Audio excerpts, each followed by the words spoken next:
Mentos বাতি জ্বালাও। তোমরা শুনছো মেন্টোস বাতি জ্বালাও, তোমাদের সঙ্গে আছি আমি রাজীব হাসান এবং আমাদের সঙ্গে আজকে আছে সিয়াম। সিয়াম, তোমাকে স্বাগত। হ্যালো রাজীব ভাই। আচ্ছা, মনে হচ্ছে যে আমরা একটা গুহা থেকে বাথরুমে বসে ফিস ফিস করে দেখেন আমার মাথায় কি আসছে আর আপনার মাথায় কি আসছে। কারণ তুমি হচ্ছে আদিকালের মানুষ, যে এখনো সভ্য হইতে পারে নাই, যে এখনো বনে বাজারে কর্মকাণ্ড করে, আর আমি আধুনিক কালের সভ্য মানুষ। তুমি ভাববাই গুহা কেন্দ্রিক তোমার সব চিন্তা ভাবনা হবে, আর আমার চিন্তা ভাবনা হচ্ছে আধুনিক চিন্তা ভাবনা, তাই তো? একটু অন্তর্মুখী মানুষ তো আমি।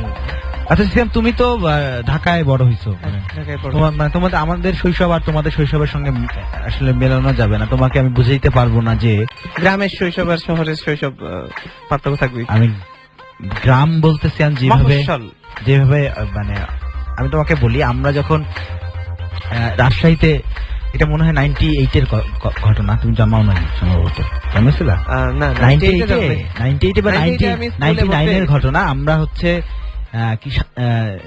শিশু কিশোর প্রতিযোগিতা তো প্রথমেই হয় তোমার থানা পর্যায়ে, তারপর হয় জেলা পর্যায়ে, তারপর বিভাগ পর্যায়ে, তারপর জাতীয় পর্যায়ে। আপনার বাড়ি যেখানে ছিল ওটা গ্রাম না মফস্বল?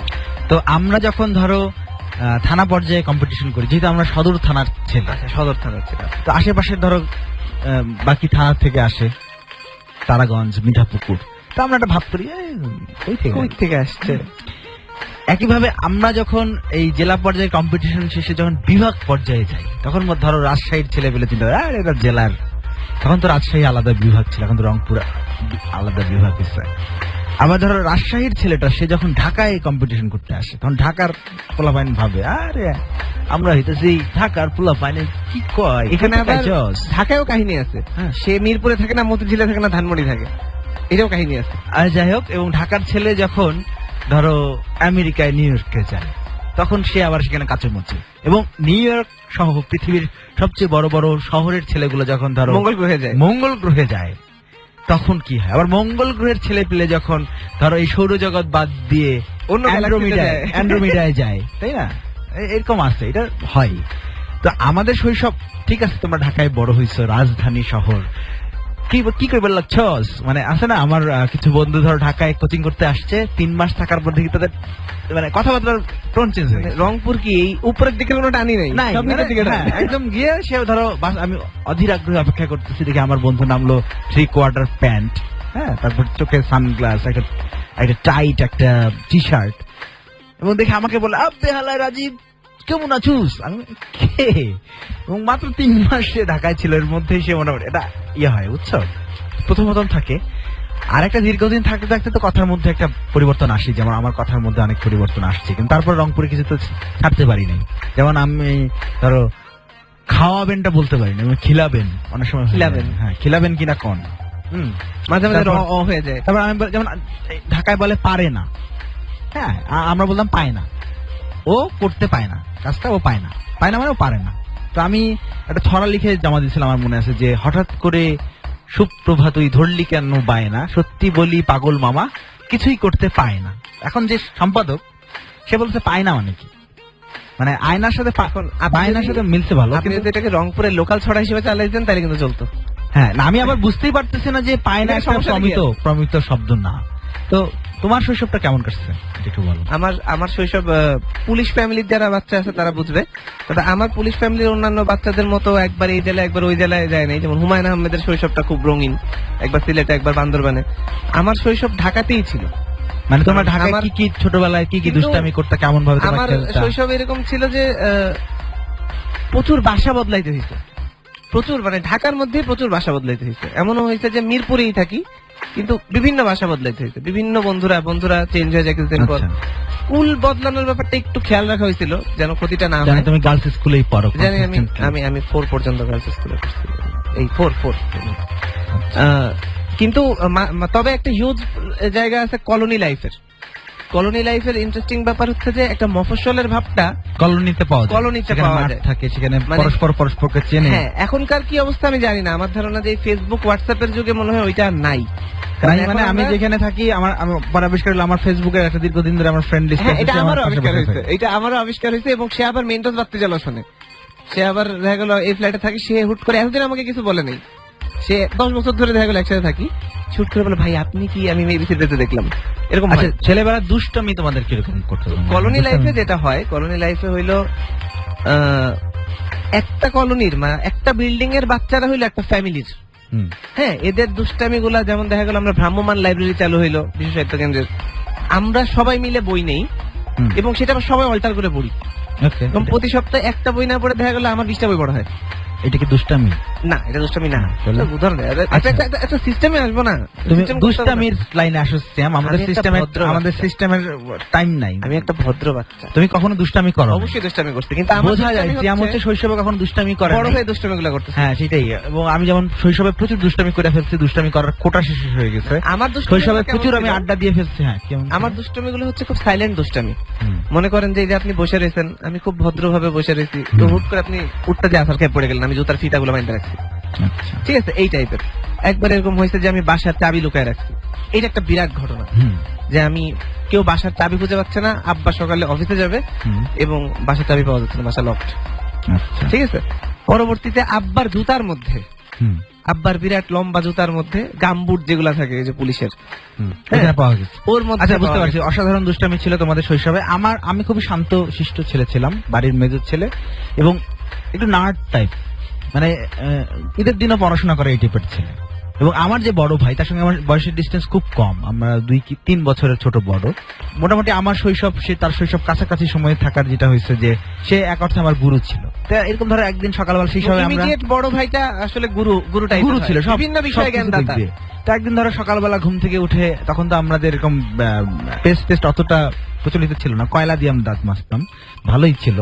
তো কয়লা দিয়ে সে উদাস মুখে দাঁত মাজতেছে, আমি উদাস মুখে দাঁত কিন্তু আমি না এইভাবে কয়লা কয়েকবার মুখে ঘষা দেখছি, যে কয়লা দিয়ে দাঁত ঘষা যদি দাঁত তো ফর্সা হয়, সমস্যা হয়। মুখে ঘষলে মুখ ফর্সা হওয়ার কথা, কিন্তু Right. লাভ হয় না, দেখতে পাচ্ছেন। তাই তুমি সেম ইয়ে দিয়ে ট্রাই করো না কখনো, ইয়ে ট্রাই করো। আলকাতরা আলকাতরা না, বিটুমিন, রাস্তায় যে পিচে যেটা দেয়, ওইটা try দিয়ে মনে হয় লাভ হবে। ওইটা দিয়ে ট্রাই করো, কিছু একটা হতে পারে। তো এই স্যার, আমার বড় ভাই উদাস গলায়, আমাদের একটা গাছ ছিল, আমরা ওটাকে বলতাম হচ্ছে খোকসা গাছ, মানে এটা খুব খসখসা ছিল পাতাগুলো।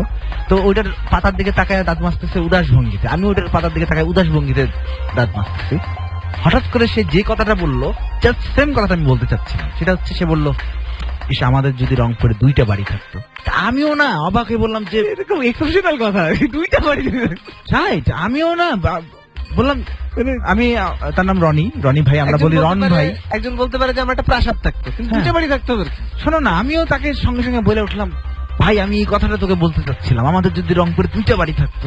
মজার ব্যাপারটা হচ্ছে, তুমি হয়তো ভাবতে পারো 2টা বাড়ি থাকার মধ্যে মজাটা কি, এবং এইটা কেন একই সঙ্গে 2 ভাইয়ের মধ্যে মনের মধ্যে জিনিসটা কাজ করলো কেন। কারণটা হচ্ছে, আমরা যেই গাছের দিকে তাকাইছিলাম, সেই গাছে একটা ঘুড়ি, মানে আগের সন্ধ্যায় কোন একটা ঘুড়ি কাটছিল, সেই ঘুড়িটা হাওয়ায় ভাসতে ভাসতে এসে আমাদের গাছে লাগছে। এবং আমাদের মধ্যে তারা নাই, যখন আমি জানি না রংপুরে মানে তোমার সৌভাগ্য হয়েছে কিনা, যখন একটা ঘুড়ি কেটে যায়, তখন তার পেছনে যে পরিমাণ ছেলে ছোটে এবং হ্যাঁ। জীবনের যে পরিমাণ ঝুঁকি নিয়ে ছোটে, এইটার সঙ্গে কিছু তুলনা করা যায়। ধরো রাস্তা দিয়ে ছুটতেছে, এদিক দিয়ে গাড়ি যে আসতেছে, পরিমাণ desperate রিক্সা তারা আর কি। আসতেছে, পাশে ড্রেন আছে, তুমি পড়ে যেতে পারো, কিন্তু তার ফোকাস আকাশে। কারণ মানে প্রেমিকারে চিঠি দিতে যাওয়ার সময় সেই চিঠি উড়ে গেলেও এত ডেসপারেটলি ধরতে যায় না। আচ্ছা, এটার এক্সপেরিয়েন্স আমার নাই। যাই হোক, না, আমি নাটক সিনেমায় আচ্ছা আচ্ছা, তো ধরো ভয়ঙ্কর ডেসপারেশন থাকে ঘুড়িটা, মানে যে আগে ছোবে অ্যাটলিস্ট। এবং আমরা বড় বড় ঝান্ডা বানাইতাম, এবং এক ধরনের গাছ ছিল যে গাছের জন্য সেই মানে যে ঘুড়ির ঝান্ডার জন্য বিখ্যাত ছিল, অনেক লম্বা হইতো, শক্ত হইতো, হ্যাঁ, হ্যাঁ, হ্যাঁ। মাথাটা হইতো হচ্ছে তোমার অনেক ডালপালা আলা, যেটা কাটার কাজ করতো। তো আমার এবং আমার ভাই সকালবেলা আমরা দেখলাম ঘুড়িটা আমাদের বাসায় এসে পড়ছে, এবং আমাদের গাছে এসে পড়ছে। আমাদের কোনো পরিশ্রম করতে হচ্ছে না, এটার পিছনে কোনো ঝুঁকি নাই। তাইলে আমার যদি আমরা 2টা বাড়ি থাকতো, যেকোনো- আমি দেই ব্যাখ্যা, তাইলে যে আমার যদি 2টা বাড়ি থাকতো, তাইলে এরকম সুযোগ থাকতো যে আমি আরেকটা ঘুড়ি Right. পেতাম। আমার আরেকটা বাড়ি থাকতো, আরেকটা গাছ থাকতো, তাহলে সেখানে আরেকটা ঘুড়ি আটকাইতো। একদমই রাইট। এবং আমি আমার বড় ভাই, আমি রন ভাই বলি তাকে, রনি নাম তার, আমরা অভিন্ন স্বপ্ন লালন করতাম, আমাদের 2টা বাড়ি থাকবে এবং 2টা বাড়িতে 2টা বড় বড় গাছ থাকবে। এটাতে জাস্ট বিকজ অফ ঘুড়ি আসা পড়বে আমাদের বাসায়। কারণ বাসার গাছে ঘুড়ি আটকানো, এটা কয়েক জন্মে একবার লাগে, মানে হেলির ঢোকে তো নতুন ব্যাপার। খুবই লাকি হইলে তুমি। তো আমি বলতেছিলাম যে আমার বড় ভাইয়ের সঙ্গে কিন্তু আমার কোনো মিল নাই, মানে চেহারায় অনেক মিল আছে, কিন্তু চারিত্রিক কোনো মিল নাই। যেমন ধরো আমি উনি ভালো মানুষ, পড়াশোনার ব্যাপারে খুব সিরিয়াস, আর সে হচ্ছে পড়াশোনার ব্যাপারে খুবই হচ্ছে উদাসীন। সমস্যা হলো, সে আর আমি একই স্কুলে পড়ি, সেই স্কুলের নাম সেন্ট সাইমন কিন্ডারগার্টেন। সে পড়ে ক্লাস 4-এ, আমি পড়ি সে পড়ে ক্লাস 5-এ, আমি পড়ি ক্লাস 2-তে। সে একই সঙ্গে আমার কিন্তু গার্জিয়ান, কারণ তার দায়িত্ব হচ্ছে আমাকে স্কুলে নিয়ে যাওয়া, ক্লাস শেষে আবার বাসায় নিয়ে আসা। তো সে আর আমি স্কুলে যাইতে যাইতে হঠাৎ করে সে দার্শনিক ভাবে হঠাৎ করে প্রশ্ন করে বসলো, স্কুলে যে কি হবে বল। তা আমিও বড় ভাই বলছে, আমিও তাই একই প্রশ্নের উত্তর দিলাম, আসলে কোনো লাভ নাই, কি হবে স্কুলে যায়। সে বল খবর দিল যে ওই পাশের পাড়ার, তখন আমরা থাকতাম হচ্ছে স্টেশন রোডে, আমাদের পাশে ছিল গুপ্ত পাড়া, বলে গুপ্ত পাড়ার কিপটা বুড়ার বুঝছিস আতা গাছে যে আতা ধরছে না, সে আবার এইসব কোন গাছে কার আতা, গাছে কি হ্যাঁ, ধরছে? জাম, এটার খবর সে খুব ভালো রাখতো। বলে চল যাই আতা পারি। তো সে আর আমি গিয়ে এরকম কোনোদিন কিপটা বুড়ার এদিকে কিন্তু প্রতিদিন আমরা স্কুলের পরিপাটি হয়ে বের হচ্ছি, কিন্তু একদিনও কেউ স্কুলে যাচ্ছি না। প্রতিদিন হয় কিপটা বুড়ার আড্ডা বা কোনো জায়গায় গিয়ে তাস না, ওটা ছিল হচ্ছে তোমার ম্যাচের যে খোসা, ওটা দিয়ে খেলা হতো, মার্বেল খেলা সবই হইতো। এদিকে আমরা চলতেছি এইভাবে। হঠাৎ করে একদিন আমার কাছে মনে হলো আমরা কিপটা বুড়ার মাঠে খেলতেছিলাম, আমাদের পরনের স্কুল ড্রেস। আমার কাছে মনে হলো যে ওই যে রিক্সার হুট তুলে ওইখানে ম্যাডামটার রিক্সাটা দাঁড়া করাইছে, ওটা মানে আমাদের ক্লাসের ম্যাডাম, তার মতোই লাগতেছে। তা আমি আমার ভাইকে বললাম যে ভাই ওখানে মনে হচ্ছে আমাদের ক্লাসের সম্ভবত রেজওয়ানা নাম ছিল ম্যাডামের, রেজওয়ানা ম্যাডাম মনে দাঁড়ায় আছে। আমার ভাই বললো শিওর, মানে তখনকার ভাষায়, না ভাই শিওর না, বলে যা দেখে আয়। তো আমাদের শিশু সুলভ সরলতা এবং শিশু সুলভ বুদ্ধিহীনতা নিয়ে আমি ক্রস চেক করতে গেলাম, দেখি যে আপনি সালামও দিয়ে বসলেন, এবং ম্যাডাম, গিয়া আসসালামু আলাইকুম। ম্যাডামকে সালাম টালাম দিল। ম্যাডাম যা বুঝার বুঝলো। সেখানেই আমাদের স্কুল পালানোর সুখের হয়ে গেল। দিনগুলার ইতিবৃত্তি ঘটছিল। আমার ভাইয়ের আরেকটা যেটা ছিল, সে হোটেলে আমরা ধরো খাইতাম, খাওয়ার পর যেটা হয়েছে যে সে আমাকে আগে বের হইতাম, বা আমরা যে ধরো 5-6 জন মিলে ঢুকছি, সে বলতো তোরা বের হও।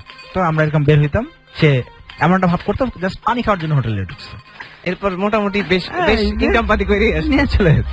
এবং ওই প্রত্যেকটা মুহূর্ত এমন অনেক দিন গেছে আমি তাকে জোর জবরদস্তি করছি, তুই আপনার দে, ভাই দিল এটা দে। স্কুল বয়সে করছে, আমি এটা কলেজেও করছি। যাই হোক, আমি এখনো করে, ইনফ্যাক্ট বাসে উঠে এখনো বলে- মাঝে মাঝে। বাসে উঠে বলে স্টুডেন্ট ভাড়াটা না চাইলে খুব খুশি হই। স্টুডেন্ট বলে সে হাফ ভাড়া দেয় না, এবং সাংবাদিক বলে আরো হাফ ভাড়া দেয় না।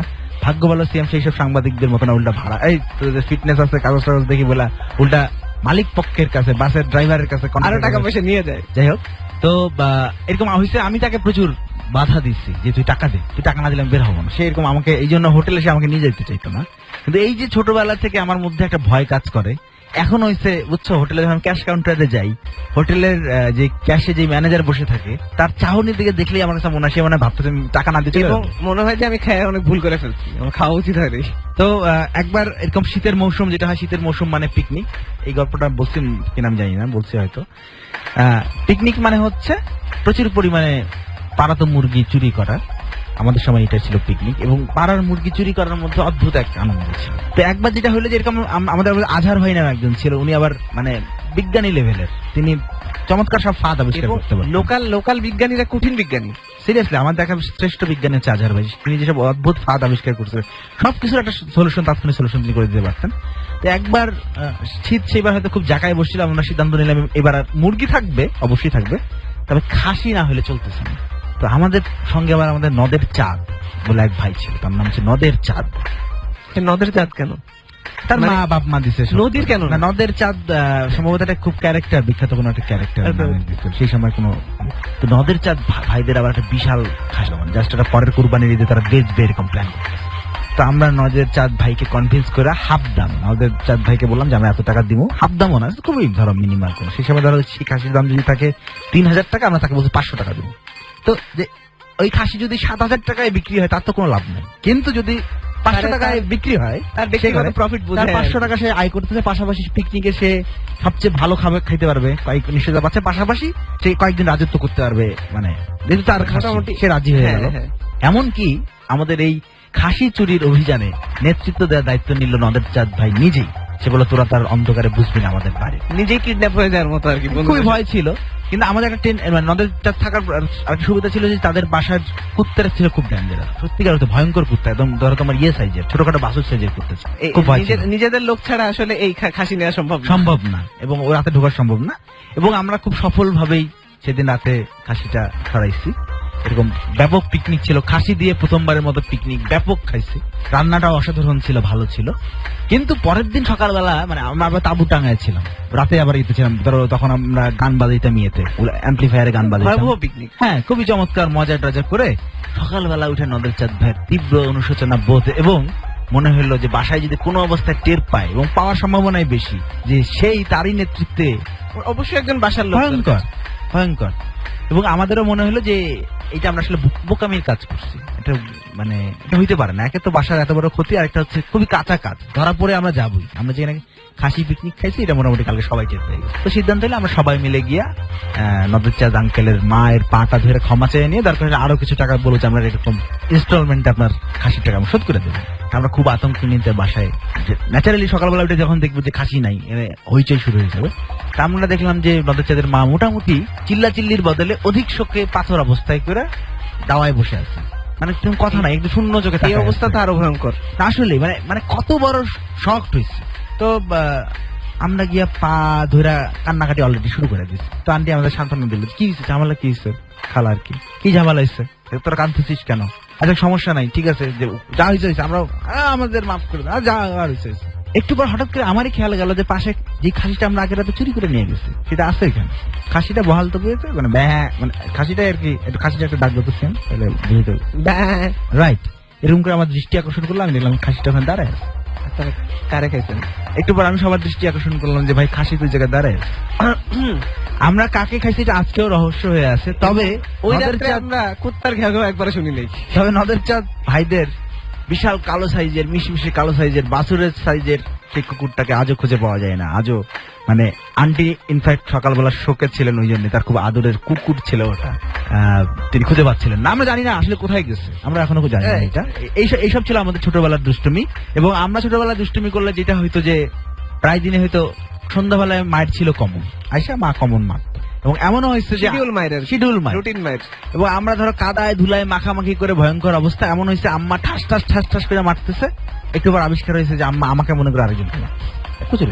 তো আমাদের সেই ছোটবেলায় সবচেয়ে বড় ভয়ের, আমাদেরকে যেটা বাড়ি থেকে ভয় দেখানো হতো সেটা হচ্ছে তোকে বোর্ডিং স্কুলে পাঠিয়ে দেওয়া। বোর্ডিং স্কুলটা ছিল আমাদের জন্য আতঙ্কি, কারণ আমাদের পাড়া থেকে 1-2 জন বোর্ডিং স্কুলে পাঠানো হয়েছিল। ওই ডিসিপ্লিন লাইফের মধ্যে থাকার তো কোনো মানে হয় না। ডিসিপ্লিন লাইফ তো একটা আতঙ্ক আছেই, এলাকা থেকে দূরে। তার চেয়ে বড় কথা যে যেই আমি বাসায় থাকলে বাড়িতেই থাকি না, একদম ধরো ওইটাই আর কি। তারপর এই মুহূর্তে মনে হয়, যখনই মনে হয় যে তোকে বোর্ডিং স্কুলে পাঠাতে হবে, এরকম আলোচনা যখন চলে, তখন মনে হয় যে মা ছাড়া কিভাবে থাকবো। তখন মনে হয় আজকে তোমাদেরকে এরকম একটা বোর্ডিং স্কুলে যাওয়া একটা ছেলের গল্প তোমাদেরকে আজকে আমরা শোনাবো। তোমরা শুনছো মেন্টস বাতি জ্বালাও, তোমাদের সঙ্গে আছে আমি রাজীব হাসান, আমাদের সঙ্গে আছে রিতার জামাই আরজে সিয়াম। মেন্টস বাতি জ্বালাও, মেন্টস বাতি জ্বালাও। বিরতির পর আবারও ফিরে এলাম, তোমরা শুনছো মেন্টস বাতি জ্বালাও, তোমাদের সঙ্গে আছে আমি রাজীব হাসান, আমাদের সঙ্গে আছেন আরজে সিয়াম, রিতার জামাই। না আরজে মানে হচ্ছে, আচ্ছা এখনো ভাইবে উঠতে পারেনি, কারো না কারো জামাই হবে, কারো না কারো জামাই হবে। আচ্ছা আমরা আজকে তোমাদেরকে গল্প বলবো এমন এক ছেলের, যে ছেলেটা খুব দুরন্ত, তার অত্যাচারে পাড়ার মানুষ, বাসার মানুষ টিকতে পারে না। কিন্তু সেই দুরন্ত ছেলের মধ্যেও না সিয়াম কোথাও জানি একটা শান্ত ছেলে বাস করে। আবার যেই ছেলেটা খুব শান্ত, চুপচাপ থাকে, এক কোনায় বসবাস করে, তার মধ্যেও একটা দুরন্ত ছেলে বাস করে। আমি ছিলাম এরকম তুমি ছিল, রাইট? এবং এই গল্পটা তোমারও হতে পারে, এই গল্পটা আমারও হতে পারে, এই গল্পটা যে তুমি শুনছো তারও হতে পারে, যে তুমি শুনছো না তারও হতে পারে। তো এই জন্য আমরা এই গল্পটার কোন নাম দিচ্ছি না, কার গল্প এই গল্প, আমাদের গল্প, আমাদের শৈশবের গল্প। তো ওইরকমই ছেলেটা এরকম প্রচন্ড দুষ্টামি করতো, তার দুষ্টামি অত্যাচারে একদম কেউ টেকে না। হঠাৎ করে বাসা থেকে সিদ্ধান্ত হলো তাকে বোর্ডিং স্কুলে পাঠানো হবে। তো ছেলেটা থাকতো কলকাতায়। কলকাতা থেকে তখন বোর্ডিং স্কুল ছিল তোমার দার্জিলিং এমনি পাহাড় ঘেরা খুব সুন্দর জায়গা, এবং সাহেবী স্কুল অনেক ছিল। বোর্ডিং স্কুল মানে দার্জিলিং ছিল, এবং সাহেবী স্কুল মানে সেটা অ্যাংলো ইন্ডিয়ানরা চালাতো, বা নন ইন্ডিয়ানরা চালাতো, ব্রিটিশদের দ্বারা পরিচালিত হতো। এবং এই কারণে সেই সব স্কুলে পড়লে ইংরেজিটা খুব ভালো হতো, মিশনারি টাইপের, রাইট, মিশনারি স্কুলগুলো। এবং বোর্ডিং স্কুলে পড়ানো মানে হচ্ছে দুইটা ব্যাপার, একটা হচ্ছে তাকে কড়া শাসনে থাকতে হবে, আর একটা হচ্ছে তাকে প্রতিনিয়ত ফাদার সিস্টাররা তাকে দেখাশোনা করবে, যার ফলে ছেলেদের জন্য সবচেয়ে ভালো নির্বাসনের জায়গা ছিল বোর্ডিং স্কুল। অ্যাটলিস্ট এই নিশ্চয়তা পাওয়া যায় সেই ছেলেটা বড় হয়ে আর যাই হোক বিপথে যাবে না। তো আমাদের এই ছেলেটাও বোর্ডিং স্কুল যখন সেটা হাতে পায়, মা পায়ে পড়ি, মা আমাকে বোর্ডিং স্কুলে পাঠায়, বাবা আমি আর কখনো দুষ্টামি করবো না, আমাকে বোর্ডিং স্কুলে পাঠায় না, আমি তোমাদেরকে ছাড়া থাকতেই পারবো না, কিভাবে থাকবো মা। মার খুব কষ্ট হয়, মা ভাবে ছেলেটা খুব দুষ্টু হলেও কি হবে, এই ছেলেটাকে তো আমি নিজ হাতে খাওয়াই না দিলে সে খেতে পারে না, এই ছেলেটাকে আমি নিজ হাতে গোসল না করে দিলে, বড় হয়েছে সে 7-8-এ পড়ে, এখনো তাকে নিজ হাতে আমাকে গোসল করা দিতে হয়, এখনো তাকে দাঁত ব্রাশটা পর্যন্ত করে দিতে, চুলটা পর্যন্ত আশ্রয় দিতে হয়। এই ছেলেটাকে আমি কিভাবে পাঠাবো। সে মা বাবাকে বলে, না প্লিজ তুমি আরেকবার ভাবো পাঠাবো কিনা। কারণ বাবা বলে, দেখো একে বোর্ডিং স্কুলে পাঠানো ছাড়া কোনো উপায় নেই। তো এরকম কোনো একটা ডিসেম্বর মাসের শেষ দিকে সব ঠিকঠাক, ছোট্ট একটা সুটকেসে তাকে তার জামা কাপড় যা আছে সবকিছু গুছিয়ে দিয়ে তাকে নিয়ে তার বাবা চললো। আমার যেরকম দৃশ্য তারে জমিন পরে ছবিতে দেখছি, হ্যাঁ অনেকটা দেখতে পারো, কল্পনা করে নিতে পারো যে তার বাবা তাকে নিয়ে চললো বোর্ডিং স্কুলে। এবং সে যাওয়ার আগে বন্ধুদের কাছে বিদায়টাও পর্যন্ত নিতে পারলো না। ইনফ্যাক্ট সে এই কয়েকদিন শুধুই কেঁদেছে যে এই ছেলেটা বাসায় এক মুহূর্ত থাকতে পারত না। সে দেখা গেল টানা 7-8 দিন শুধুমাত্র বাসায় বিছানায় উপুর হয়ে কেঁদেছে। যদি এতটুকু মমতা হয় বাবা মত বদলান, যদি এতটুকু সাহসী হয়ে ওঠেন মা যে বাবার সামনে প্রতিবাদ করে দিল, না আমার ছেলেকে আমি বোর্ডিং স্কুলে পাঠাবো না, কোনটাই হয়নি। ছেলেটা তার সুটকেসে তার জামা কাপড় এবং সে খুব শখ করে ডাক টিকিট জমাতো, সেই ডাক টিকিটের কিছু অংশ নিয়ে সে চলল দার্জিলিং এ গিয়ে প্রথম কয়েকদিন তার ভীষণ খারাপ কাটলো, খুবই স্বাভাবিক। এবং দার্জিলিং এত বিশাল একটা জায়গা, এবং এত বিশাল একটা জায়গায় গেলে যেটা হয়, তুমি যত বড় জায়গায় গিয়ে দাঁড়াবা, যত খোলা মাঠে গিয়ে দাঁড়াবা, তত তোমার নিঃসঙ্গতা বোধ আরো গ্রাস করবে। যত বিশালতার সামনে তুমি যাবা, ততই তোমার নিজের ছোট মনে হবে। তো মন খারাপের কুয়াশা কিছুতেই কাটছে না। দার্জিলিং এ কিন্তু একটু পরপর খুব কুয়াশা হয়, দার্জিলিং এর কুয়াশা, পাহাড়ের কোল থেকে কুয়াশা নেমে আসে। এক সময় ছেলেটা আবিষ্কার করলো যে এই শহরটা এত খারাপ না, দার্জিলিং শহরটা যেটা আসলে এটা ঘুম দ্বীপের মতো, এতটা খারাপ না। এখানকার মানুষ ভালো, বন্ধুরা ভালো, যে স্কুলে সে পড়ে ফাদাররা ভালো। সবচেয়ে বড় কথা, এখানকার প্রকৃতিও যেন বন্ধু, এখানকার পাহাড় তাকে ডাকে, এখানকার সেই যে তোমার ছোট ছোট টয় রেল গাড়ি সেগুলো যখন ছুটে যায় সেটা যেন তাকে ডাকে, পাহাড়িরা তাকে ডাকে, পাহাড়ির কি এক অদ্ভুত সুর আছে পাহাড়িদের, সেটা তাকে ডাকে। ছেলেটা তখন অনেক বন্ধু খুঁজে পেয়েছে ঠিকই, এর বন্ধুর মধ্যে ছিল পাহাড়, বন্ধুর মধ্যে ছিল প্রকৃতি, বন্ধুর মধ্যে ছিল দার্জিলিং, বন্ধুর মধ্যে ছিল অদ্ভুত সুরের নেশা। ভেজা ভেজা কুয়াশায় রেলিং খাদের ধারে ছোট্ট ছেলের দল্লা সোয়েটার গায়ে, স্কুল ব্যাগ নিয়ে স্কুলে যাবে না, কেটে যাবে সারাদিন দার্জিলিং এর রাস্তায়।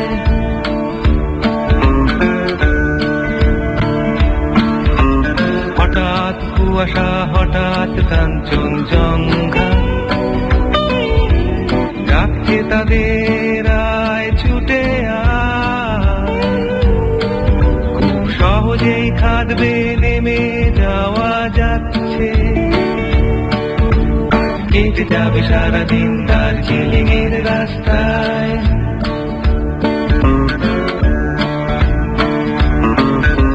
ছুটে গিয়ে উঠে পড়া যাচ্ছে রেলগাড়ি, ঝুলে ঝুলে চলে যাওয়া যাচ্ছে বাতাসিয়া, পাহাড়ি ঝর্ণাটা ঘিরে লুকোচুরি, হঠাৎ বৃষ্টি ভিজে যায় লাল সোয়েটার।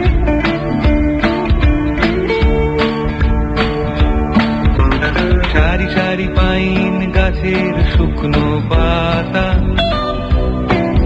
আছে একটা কাঠি আর একটা ভিজে দেশলাই, ছিঁড়ে নিয়ে দুটো অঙ্কের খাতার পাতা,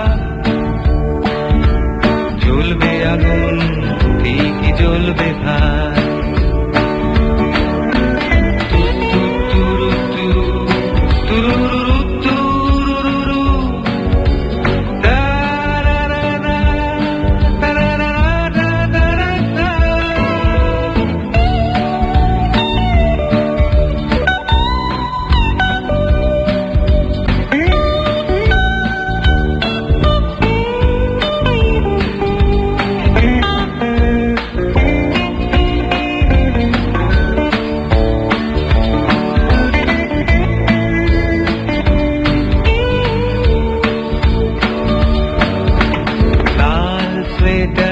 সাথে রয়ে যাবে গায়ে,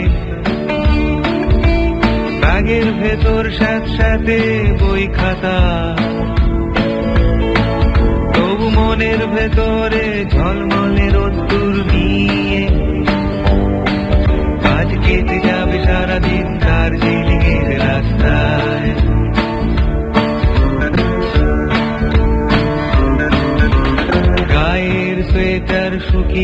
যাবে গায়ে,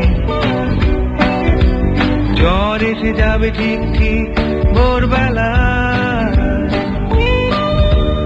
আরো একদিন স্কুল যেতে হবে না, কেটে যাবে দিনটা দার্জিলিং এর রাস্তায়, আরো একদিন সেই দার্জিলিং এর রাস্তায়। তো ছেলেটা এর মধ্যে ক্লাস তাকে 8-এ ভর্তি করে দেওয়া হয়েছিল, সে ক্লাস 9-এ উঠলো। 9 খুবই মানুষের জীবনে খুবই গুরুত্বপূর্ণ একটা ইয়ে। কিন্তু ছেলেটার না ক্লাসরুম ভালো লাগে না। হ্যাঁ, সে পড়াশোনা করে, পড়াশোনায় যে খুব মানে খুবই ব্রিলিয়ান্ট এমন না, ডাব্বা মারে এমন না, মাঝে মাঝে। ছেলেটা আবিষ্কার করলো সেই যে দার্জিলিং এ আসার পর তার বন্ধু হয়ে উঠেছিল দার্জিলিং এর পাহাড়ি সুর, সেই সুরের মায়া এসে পড়ে গেছে তার। এখন সারা দিন মানে দিন রাত তার মাথায় কানে কি জানি একটা অদ্ভুত সুর বাজায়। এবং ছেলেটা ঠিক করলো সে গিটার শিখবে। তো গিটার কোত্থেকে শিখবে? চাইলেই তো গিটার শেখা যায় না। সবচেয়ে বড় কথা, বাবা কিছুতেই তাকে গিটার কিনে দিতে চায় না। তখন ছেলেটা তার বাবাকে কনভিন্স করলো, বাবা দেখো আমি অনেক ভালো হয়ে গেছি, আমার রেজাল্ট দেখো, দেখো আমি ক্লাস 8-এ কত ভালো রেজাল্ট করছি, তুমি বাবা আমাকে একটা গিটার কিনে দাও, দেখবে আমি 9-এ আরো ভালো রেজাল্ট করবো, প্লিজ বাবা। তো বাবার মধ্যেও একটা অপরাধ বোধ ছিল, বাবা কি সন্তানকে কম ভালোবাসে মায়ের চেয়ে? কিন্তু মায়ের মতো বাবা সবসময় তার সেই ভালোবাসা প্রকাশ করতে পারেন না। আর প্রকাশ করতে মানে করা যায়ও না, কারণ তাকে এই ভূমিকায় থাকতে হয়। বাবাকে সবসময় একটা কাঠিন্যের আড়ালে তার আবেগটাকে লুকিয়ে রাখতে হয়। তো বাবা ঠিক করলো, আচ্ছা ঠিক আছে। ওর জন্য বাবা খুব যত্ন করে, তার বাবার যেও খুব ধনাঢ্য পরিবারের, তাও না, মধ্যবিত্ত একটা পরিবারে, তোমার আর আমার মতো পরিবারে। বাবার হয়তো কিছু টাকা জমানো ছিল বিপদ আপদের জন্য, সেখান থেকে একটা অংশ খরচ করে বাবা তাকে একটা গিটার কিনে, এবং ঠিক নতুন গিটার না, পুরাতন একটা গিটার, কিন্তু খুব ভালো গিটার। এবং সেই গিটার পেয়ে ছেলেটার সে যে কি খুশি।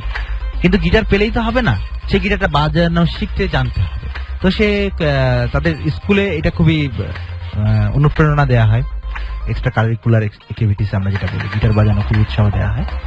স্কুলেই তাদের যে কালচারাল অ্যাক্টিভিটিস দেখার দায়িত্বে যেই স্যার ছিলেন, তিনি বললেন যে তুমি ওই যে দক্ষিণের পাহাড়, ওখানে মিস্টার হল নামে একজন থাকেন, তুমি মিস্টার হলের কাছে গিয়ে, উনি পিয়ানো বাজান, মূলত পিয়ানো বাজান, কিন্তু পিয়ানো গিটার সবই তো এক, তুমি তার কাছে একই সঙ্গে গিটারও শিখতে পারবা, গানও শিখতে পারবা। তখন ছেলেটা ঠিক করলো সে মিস্টার হলের কাছে ভর্তি হবে এবং মিস্টার হল তাকে গান শেখাবে। মিস্টার হল ছিলেন একজন বিদেশি, তার সম্পর্কে দার্জিলিং অদ্ভুত সব কথাবার্তা ঘুরে বেড়ায়।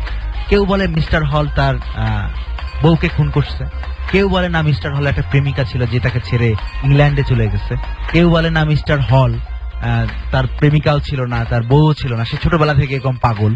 ছেলেটা আসলে একটু খ্যাপাটে টাইপের ছিল, নিজের যত্ন নেয় না, একটা ছেঁড়া সেই যে কবেকার একটা কোট, সে ওভারকোট সে গায়ে চাপিয়েছে, এখনো সেটাই পরে থাকে। এখানে স্বেচ্ছা নির্বাসনে আছে সে আর কি। এবং ঘর থেকে সে বেরই হয় না, কখনোই বের হয় না, এবং সব সময় তার হাতে থাকে একটা সিগারেট, সব সময়। মানে সেই ছেলেটা এবং তার বন্ধুরা যতবার মিস্টার হলের কাছে গেছে, দেখছে যে মিস্টার হলের আঙুলের ফাঁকে সবসময় একটা সিগারেট জ্বলতেছে, এবং জ্বলতে জ্বলতে আঙুলগুলো নিকোটিনের কারণে হলদে রং ধারণ করেছে। এবং মিস্টার হল সব সময় একটা আছে, তিনি হুইস্কি খাচ্ছেন। এত এত খারাপ দিক ছাড়াও মিস্টার হলের অদ্ভুত একটা ক্ষমতা আছে। মিস্টার হল যখন পিয়ানোতে সুর তোলেন, সবাই যেন মন্ত্রমুগ্ধ হয়ে যায়। মিস্টার হল যখন পিয়ানোতে বাজান 500 মাইলস অ্যাওয়ে ফ্রম হোম, ছেলেটার মনে পড়ে যায় এরকম 500 মাইল না জানি কত মাইল দূরে আমারও ঘর আছে, সেই ঘরে আমার ফেরা হয়।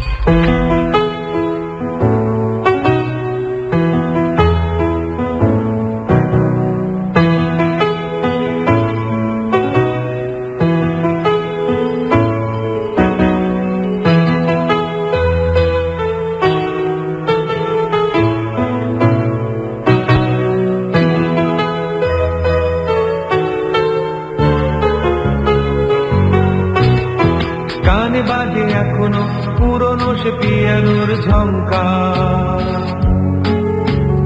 নিকোটিনে হলদে হয়ে যাওয়া 10টা আঙুল, সারি বেঁধে দাঁড়িয়ে 100 মাইলের গানটা, 100 বার শুনেও 100 বার হতো ভুল। জানলার বাইরে কুয়াশায় সাদা স্কুলটা, পকেটের ভেতরে আধ খাওয়া পাহাড়ি ফল, পেতে যেতে হয়েছে তোমার কাছে কতবার, আমার গানের শুরু নিত্য হয়। If you miss this train I'm on, you will know that I have gone. You can hear the whistle blow 100 miles, 100 miles, 100 miles, 100 miles, 100 miles. You can hear the whistle blow 100 miles. শুধু এই গানটা একটাই গান প্রতি শনিবার, তারিখটা যাই হোক হোক তা সে যে কোনো মাস। পার হয়ে গেছি কত হাজার হাজার মাইল, তবু থামেনি তো কোনোদিন আমাদের চলার ক্লাস। তখন তো বুঝিনি বড় হওয়া বড়ই শক্ত, বয়সের সাথে সাথে কমে যায় চোখের জল। থেমে যেতে চায় আজ কতবার আমার মনটা, তবু থামিনি যে আমি এখনো মুক্ত হই। Not a shirt on my back, not a pen to my name. Lord, I can't go back home this away, this away, this away, this away, this away. Lord, I can't go back home this away.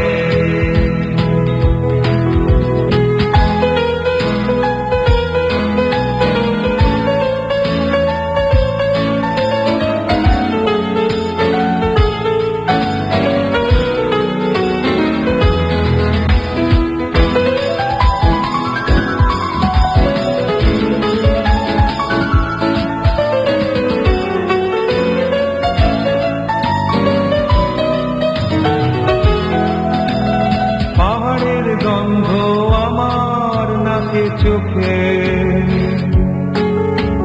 ব্র্যান্ডির নেশায় তোমার দু চোখ লাল। কখন যে cigarette থেমে যেত ঠোঁটের ফাঁকে, তবু যায়নি তো থেমে কোনোদিন আমাদের চলাচল। শুধু থেমে গেল একদিন হঠাৎ পিয়ানোটা তোমার, একটা শনিবারে হলো না কোনো রোল কল। শুরু করে দিয়ে তুমি আমাদের পথ চলাটা, কোথায় চলে গেলে হারিয়ে মিষ্ট হল। If you miss this train I'm on, you will know that I have come. You can hear the whistle blow 100 miles, 100 miles, 100 miles, 100 miles, 100 miles. You can hear the whistle blow 100 miles.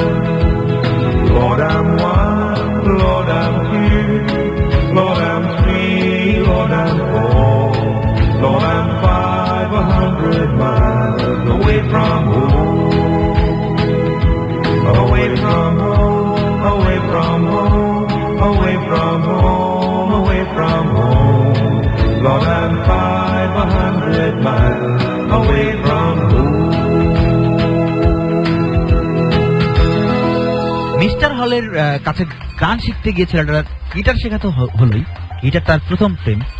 সেই guitar শেখাতে হলোই ছেলেটা আবিষ্কার করলো সে সেখানে আরেকটা প্রেম আবিষ্কার করেছে, যেটাকে সে না পারছে দ্বিতীয় প্রেম বলতে, আবার না পারছে তার প্রথম প্রেম গিটারকে অস্বীকার করতে।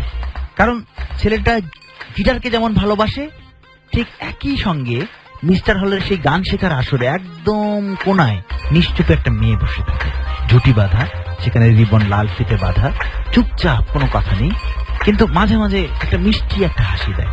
এবং সেই মিষ্টি হাসি এতটাই আলতো হাসি, এতটাই খুব ভালোভাবে লক্ষ্য না করলে বোঝা যায় না সে হাসছে। এবং সেই হাসি হয়তো সেই ক্লাসরুমের ভিতরে অনেকে খেয়ালই করে না, শুধুমাত্র সেই ছেলেটা খেয়াল করে। এবং সেই যে হাসি, যে হাসিটাকে আসলে খুব ভালোভাবে খেয়াল না করলে চেনাই যায় না, সেই হাসিটার জন্যই ছেলেটার মনে হয় যে আমি এই হাসিটার জন্য পুরো দার্জিলিং আমি জয় করতে পারি, এই হাসিটার জন্য দার্জিলিং এর সবগুলো পাহাড় আমি কিনে তাকে দিয়ে দিতে পারি, শুধু দার্জিলিং এই হাসিটার জন্য। আমি তার কাছে কিচ্ছু চাই না, শুধুমাত্র এই হাসিটা চাই। আমাকে বারবার সে আমাকে শুধু আমার জন্য এই হাসিটা উপহার দেবে, তার জন্য আমি এই পুরো পৃথিবীটাই তাকে দিয়ে দিতে পারি। ছেলেটা তখনও বুঝে উঠতে পারেনি যে ভালোবাসা মানে কি। ভালোবাসা 4 অক্ষরের একটা শব্দ, খুবই গোলমেলে, খুবই কঠিন, অনুভব করা বোঝা খুবই খুবই খুবই কঠিন। সেই বয়সে সে পৌঁছায়নি, কিন্তু ছেলেটা অনুভব করে। আর কোনো সময় না সিয়াম, শুধুমাত্র সেই সময় যে সময় মেয়েটা আনমনে হঠাৎ করে কোনো কারণ ছাড়াই, হাসির কোনো ঘটনাও ঘটেনি, সে একটু স্মিত হাসি এসে যায়। সেখানেই সেই মেয়েটার সঙ্গে তার পরিচয়, বন্ধুত্ব, ছোট ছোট চিরকুট লেখা। সেই চিরকুটে বেশিরভাগ সময় অর্থহীন সব কথাবার্তা লেখা থাকে। তুমি ঠিক মতো যত্ন নিয়ে নিজে, তুমি কি রাত জাগো, রাত জাগবে না, তুমি কি ঠিক মতো খাবার দাবার করো, খাবার দাবার খাও। শোনো, আমি কিন্তু সেদিন খেয়াল করে দেখেছি তুমি লুকিয়ে সিগারেট টানো, ঠিক না, সিগারেট খেও না। খুবই সাধারণ কথাবার্তা, কিন্তু এইসব সাধারণ নির্জীব অক্ষরের মধ্যে ছেলেটা যেন কোথাও একটা প্রাণের স্পন্দন খুঁজে পায়। ছেলেটা বারবার যতগুলো চিরকুট পায়, ছেলেটা বারবার সেই চিরকুট, সেই প্রত্যেকটা অক্ষর যেন স্পর্শ করে অনুভব করার চেষ্টা করে। তো তাদের বন্ধুত্ব আরেকটা ধাপে পৌঁছায়।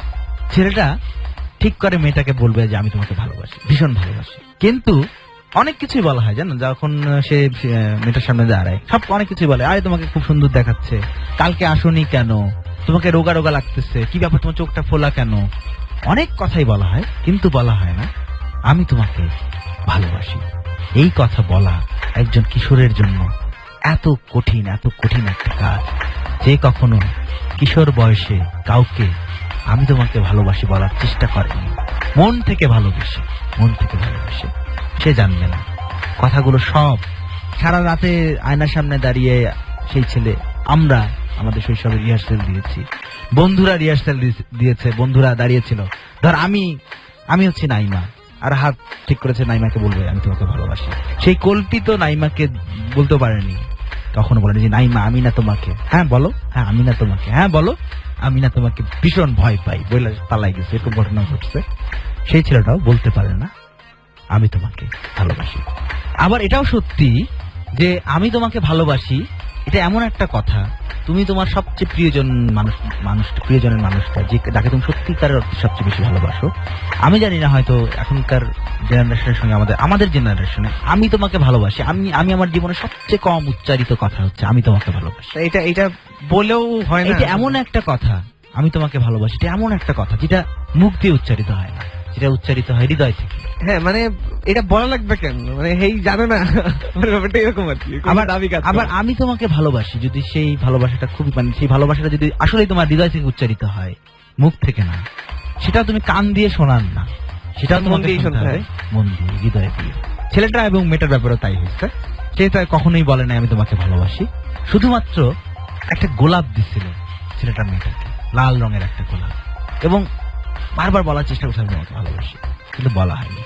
কিন্তু ছেলেটা জানে না এই যে 6-7 মাস আগে যে তাকে একটা গোলাপ দিছিল ছেলেটা, সেই গোলাপটা আজও সেই মেয়ে তার বইয়ের ভাঁজে গোপনে যত্ন করে রেখে দিয়েছে।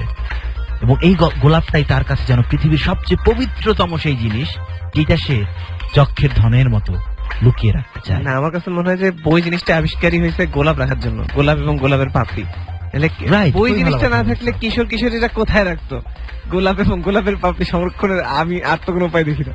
তো রোজ ছেলেটা আর মেয়েটা, এর মধ্যে মিস্টার হল তাদের জীবন থেকে মুছে গেছেন। মিস্টার হল তার অনিয়ন্ত্রিত জীবনের চরম মূল্য দিয়ে হঠাৎ একদিন তার পিয়ানোর সুর থেমে গেছে। সেখান থেকে পিয়ানোর সুর আর ভেসে আসে না, সিগারেটের ধোঁয়ার জানলা দিয়ে বের হয়ে এসে দার্জিলিং এর কুয়াশার সঙ্গে মেশে না। তাদের গান শেখা একবারই থেমে গেছে। কিন্তু ছেলে এবং মেয়ে তারা দুজনই গান গায়। ছেলেটা গিটার বাজায়, মেয়েটা ভায়োলিন বাজায়, তাদের মতো করেই তারা গান গায়। কিন্তু আগে তো স্কুলের অজুহাতে, ছেলেটা পরে বয়েজ স্কুলে, মেয়েটা পরে গার্লস স্কুলে, আগে তো মিস্টার হলের গান শেখার আসরের অজুহাতে দেখা হতো। এখন দেখা করার উপায় কি? কোথায় দেখা? হোয়াটসঅ্যাপ মেসেঞ্জার তো নাই। ছেলেটা পরে ক্লাস 9-এ, মেয়েটা পরে হয়তো ক্লাস 6 কি 7-এ। কোথায় দেখা করবে? মেয়েটা চাইলেও বাড়ি থেকে বের হতে পারে না। ছেলেটা চাইলেও রোজ রোজ অজুহাত দিয়ে তার হল থেকে, হোস্টেল থেকে বের হতে পারে না। তাদের দুজনের একমাত্র দেখা হয় যখন মেয়েটার স্কুল ছুটি হয়। ছেলেটা তখন গেটে দাঁড়িয়ে থাকে, কিন্তু ছেলেটার স্কুল কিন্তু অনেক দূরে তাকে, এবং প্রায় একই সময় ছুটি হয়। আবার মেয়েটা যে বাসায় চলে যাবে, তাকে নিয়ে যাওয়ার জন্য স্কুলের বাস আছে, স্কুলের বাস দাঁড়িয়ে এর থাকে। মধ্যে একটা টাইম বের করতে হবে আর কি। এর মধ্যেই মানে মেয়েটা চাইলেও তো বলতে পারবে না মানে- বাসটাকে যে ভাই বাস একটু দাঁড়ান, 5 মিনিট দাঁড়ান, একজন আসবে আমার মানে সঙ্গে দেখা ব্যাংক করতে। লুট করে পালাই যাওয়ার চেয়ে বড় কমপ্লিকেশন। ঠিক দ্যাট 2 মিনিটস। আবার ছেলেটাও বলতে পারবে না আমার স্কুলে একটু আগে ছুটি দেন, আমাকে একটু যেতে হবে। সেই পাহাড়ি আঁকাবাঁকা রাস্তা, উঁচু নিচু রাস্তা, কাঁধে একটা ভারী ব্যাগ নিয়ে ছেলেটা দৌড়ে চলে আসে। তখন বাসটা হর্ন দেয়, তাড়া দেয় মেয়েটাকে যে ওঠো, তাড়াতাড়ি ওঠো, আমরা বাস ছেড়ে দিব। ছেলেটা শুধু হাঁপায়, দৌড়াতে এসে কিছুই বলা হয় না। শুধু একটি বারের জন্য দুজনের একটু দেখা হয়, এবং তাতেই যেন তাদের সব সুখ।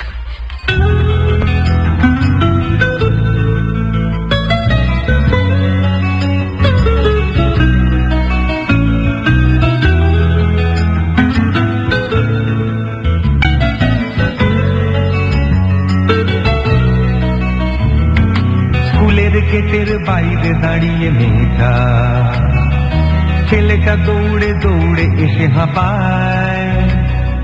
স্কুলের বাচ্চা হর্ন দিয়ে যায় 3 বার, মেয়েটা দৌড়ে দৌড়ে চলে যায়। স্কুলের ব্যাগটা কাঁধে তুলে নিয়ে ছেলেটা হাঁপাতে হাঁপাতে আবার হাঁটা দেয়। বাসের ভেতর জানলার কাছে ঝাপসা, মেয়েটার আবার কান্না পায়। আরো 2 ছেলে মেয়ের বয়স বেড়ে যাবে, আরো 2 দিনের অবসান। আমার ছেলে মানুষটা আঁকড়ে ধরে রেখে লিখবো আমি ভালোবাসার গান।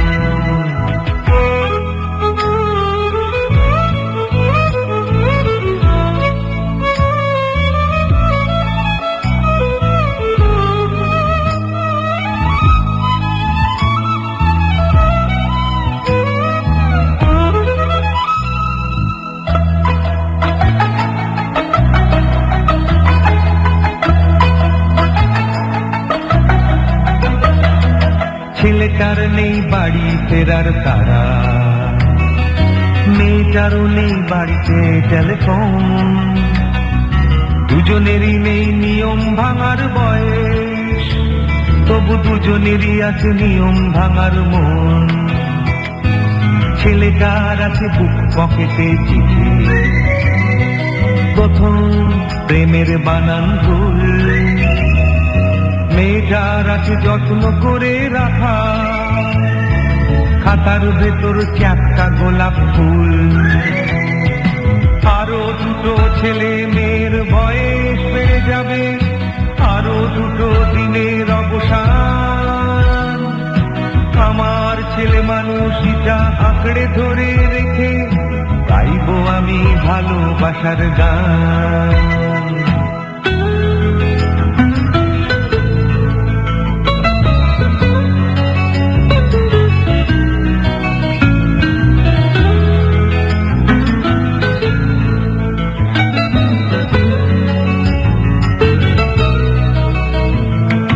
ছেলেটার নেই ভবিষ্যতের ভাবনা, মেয়েটারও নেই দাবি দাবা কোনো।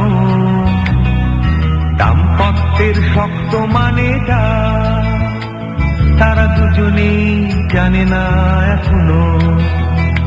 শুধু একটি বারের জন্য একটু দেখা, ছুটি হয়ে গেলে দুজনের স্কুল। নেই যে তাদের আর কোনো যাওয়া পাওয়া, শুধু খাতার ভেতর চ্যাপ্টা গোলাপ ফুল।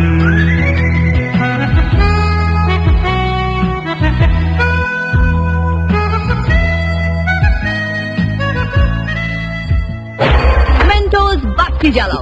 Exclusively on WAPEuro.com. Exclusively on WAPEuro.com. Exclusively on WAPEuro.com. On WAPEuro.com. Euro.com. Euro.com. .com. আস্ত চাপা বাজার ঠান্ডা বাজারটা চাপা বাজিও আবার কোয়েশন করবার পারে তাই না আর ধান্দাবাজি করলেও বিপ্রেম নিয়েই করি। মেন্টোস বাতি জ্বালাও শৈশবের প্রেমে বাবা মাই একমাত্র সমস্যা না, শৈশবের প্রেমে পুরো পৃথিবী সমস্যা। পুরো পৃথিবী আসলে সমস্যা, পুরো পৃথিবী আসলে এই শৈশবের প্রেমের সবই শত্রু। সবই মানে এমন কিছু নাই যেটা সমস্যা না। কোন পৃথিবী একসেপ্ট করতে চায় না দুটো ছোট মানুষ তারা প্রেম করবে, কারণ তারা বুঝে উঠতে পারে না তারা আবার কিসে প্রেম করবে। সংসার শব্দটা বানান করতে পারে না, প্রেম করা তো মানে কেন করবে? এসব পাকামো। পাকামো পাকামো ছাড়া। এসব না, পড়াশোনা কর, ইয়ে কর, অমুক কর, তমুক কর। আমরা ভুলে যাই যে একই শৈশব আমরা পেরিয়ে এসেছি, আমরা ভুলে যাই আমাদের আমার সেই অনুভূতিটা শৈশবে কেমন ছিল। হয়তো আমিও কারো একজনের প্রেমে গভীর ভাবে পড়েছিলাম, বলা হয়নি। শৈশবের প্রেমে একটা বড় সমস্যা হচ্ছে তোমার যে মেয়ে থাকে তার যদি বড় ভাই থাকে, বড় বোন থাকে, এটা বড় সমস্যা। ছেলেটা যদি বড় ভাই থাকে, বড় বোন থাকে, এটা একটা সমস্যা। এবং বড় ভাই যে তার শৈশবে যেসব কাঠিন্য ফেস করছে সে তো সেগুলো আবার তার জুনিয়র কুশল নিবে। তার চেয়েও বড় সমস্যা যদি পাড়ায় সুন্দরী মেয়ে থাকে, এবং তাহলে তো বড় ভাইও কম্পিটিশনে আছে। যদি পাড়ায় সুন্দরী মেয়ে থাকে এবং যদি সেই পাড়ার যেসব রকবাজ ছেলেরা মানে রকে বসে আড্ডা দেয়, পাড়ার মোড়ে আড্ডা দেয়, তারা অঘোষিত ভাবে বা স্বঘোষিত ভাবে সেই সুন্দরী মেয়ের অভিভাবক সেজে যায়। যে আমাদের পাড়ার একটা মেয়ে, সেই মেয়েকে আরেকটা ছেলে টাঙ্কি মারে, তাদের ভাষায় একই কাজ তারাও মানে তাদের ইগোতেও লাগতেছে। আমি পাত্তা পাইতেছি না, তুই পোলা পাইন তুই করতে গেছিস। তো এর মধ্যে ছেলেটা আবার হ্যাংলা পাতলা, খুব আমার মতোই শুকনা, আমার মতোই চোখে একটা চশমা পরে, একটু ততদিনে সে আবার একটু পড়ুয়াও হয়ে গেছে, ততদিনে সে একটু ভাবুক হয়ে গেছে, তার দুরন্তপনা যেন সব ভাবনার জগতে এসে জমেছে। আপনার মতো হয়ে গেছে। হ্যাঁ রাইট, সে গিটার বাজায়, গান করে, গান লেখে। এর মধ্যে প্রবলেম হলো সে যেহেতু তাদের স্কুলের বাইরে ছাড়া আর কখনো দেখা হয় না, ছেলেটা যেটা করে রোজ সন্ধ্যাও না ঠিক সন্ধ্যার আগে আগে বিকেল বেলায় সে যখন বন্ধুরা সবাই যখন হোস্টেলে ফুটবল খেলে, বাস্কেটবল খেলে, তখন সে ঠিক করে সে অনেক দূরের একটা পাড়ায় যায়। সেই পাড়ায় গিয়ে সে জাস্ট হেঁটে আসে, এবং সেই হেঁটে আসাটা সেই ছেলেটা কখনো কিন্তু মেয়েটাকে বলেনি আমি কিন্তু তোমাকে দেখতে আসি, কখনোই বলেনি। কিন্তু মেয়েটা কিভাবে জানি রোজ, আমরা যে যুগের গল্প বলছি সেই যুগে মোবাইল ফোন ছিল না, তুমি ভালো বলছো, হোয়াটসঅ্যাপ ছিল না, যোগাযোগ করা ছিল সবচেয়ে কঠিন। কিন্তু তখনকার যোগাযোগ গুলো খুব এবং শক্ত যোগাযোগ ছিল। সেই সময় যোগাযোগ করা সবচেয়ে কঠিন ছিল বলেই হয়তো সবচেয়ে সহজে সেই সময় যোগাযোগ করা এবং যেত, খুব সবচেয়ে নির্ভুল ভাবে যোগাযোগ করা তীব্র যেত, যোগাযোগ ছিল, তীব্রতম ভাবে যোগাযোগ করা যেত। ছেলেটা তাদের পাড়ার চৌহদ্দিতে আসতে না আসতেই মেয়েটা টের পেয়ে যেত সে এসেছে। এবং এই টের পাওয়া, যেই মেয়েটা টের পায়, যে কখনো টের পায়নি বলে বোঝানো সম্ভব না যে কিভাবে টের পায়। এবং সে তখন ছুটে আসে বারান্দায়, ছেলেটা তখনও আসেনি, আরো হয়তো 5 মিনিট লাগে, 7 মিনিট লাগে, কখনো হয়তো বেশিরভাগ সময় মেয়েটা আসার 5 মিনিটের মধ্যে ছেলেটা এসে হাজির হয়। ছেলেটা মাথা নিচ করে হেঁটে চলে যায়, একবারও মেয়েটার দিকে দোতলার বারান্দায় তাকায় না। মেয়েটাও তখন একটা ভান করে, সে গাছের তাদের বারান্দায় যে ঝোলানো যে ফুলগুলো আছে সেটার পরিচর্যা করতে, চুল আঁচড়াচ্ছে, কেউ আসলে জানে না কেন ঠিক 5টার সময় প্রত্যেকদিন বিকেল 5টায় তাকে কেন গাছের পরিচর্যা আমাদের করতে হয়। কেউ আসলে জানে না এই ছেলেটা হঠাৎ করে কেন একটা অকারণ উদ্দেশ্যে হেঁটে হেঁটে পাড়া দিয়ে হেঁটে পাড়ার রাস্তার শেষ মাথায় গিয়ে কোন একটা কারণ ছাড়াই আবার উল্টো দিকে হেঁটে হেঁটে আবার ফিরে। কিন্তু পাড়ার ছেলেরা কিন্তু সবই টের পেয়ে যায় কেমনে জানে। মেয়েটা জানে না, ছেলেটা এই না তাকানোর মধ্যেও কিভাবে জানে এক অলৌকিক, হয়তো প্রেমিকদের পেছনে দুটো চোখ থাকে, এই চোখটা প্রেমিক ছাড়া আর কেউ জানে না, সেই চোখ দিয়ে, এবং সেই চোখ প্রেমিকা ছাড়া কাউকে দেখে না, সেই চোখ প্রেমিকা ছাড়া কাউকে দেখে না। ছেলেটাও জানে না মেয়েটা যত মনোযোগ নিয়ে তার সেই বারান্দায় ঝোলানো টবে গাছের পরিচর্যা করুক না কেন, তার তীক্ষ্ণ নজর থাকে ছেলেটার দিকে। সে বুঝতে পারে ছেলেটার আগের ঠিক শুকনো লাগছে, আর এই বেচারা বসলে মনে ঠিক মতো খায় না। কিন্তু এই টের পাওয়াই কোনো একভাবে পাড়ার বড় ভাইরা টের পেয়ে যায়। পাড়ার বড় ভাইদের কাছ থেকে পাড়ার বড় ভাইরা একবার সেই ছেলেটাকে ডেকে চ্যাংদলা করে, ব্যাপক মাইর মারে, মানে ব্যাপক র্যাক দেয় আর কি। এবং এটা তো বাংলা সিনেমা না, যখন নায়ককে এক গাদা ভিলেন মানে ঘিরে ধরে এবং নায়কের এক ঘুষিতে রীতিমতো ভূমিকম্প শুরু হয়ে যায়, ঝড় শুরু। এমনকি ঘুষিও লাগে না, মাঝে মধ্যে ঘুষি করলেই দেখা গেল হাত মুঠি করলো, পড়ে গেল 4-5 জন। তামিল নায়ক যদি হয়। ছেলেটা তখন কাঁদতে কাঁদতে বলে, পাড়ায় ঢুকলে ঠ্যাং পড়া করে দেবো, বলেছে পাড়ার দাদারা, অন্য পাড়া দিয়ে যাচ্ছে তাই। রঞ্জনা আমি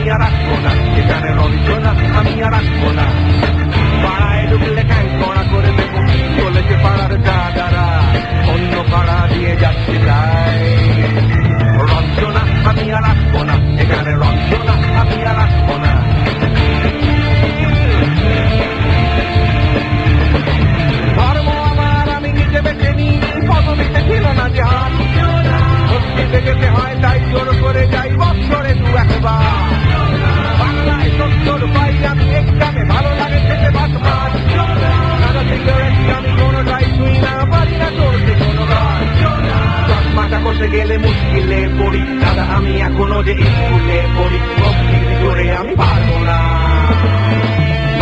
হতে আমি রোমিও যাই রূপ করু বেলাতে ঘুমিও আসতে হবে না আর বারান্দায় রঞ্জনা আমি আর আসবো না এখানে রঞ্জনা আমি আর আসবো না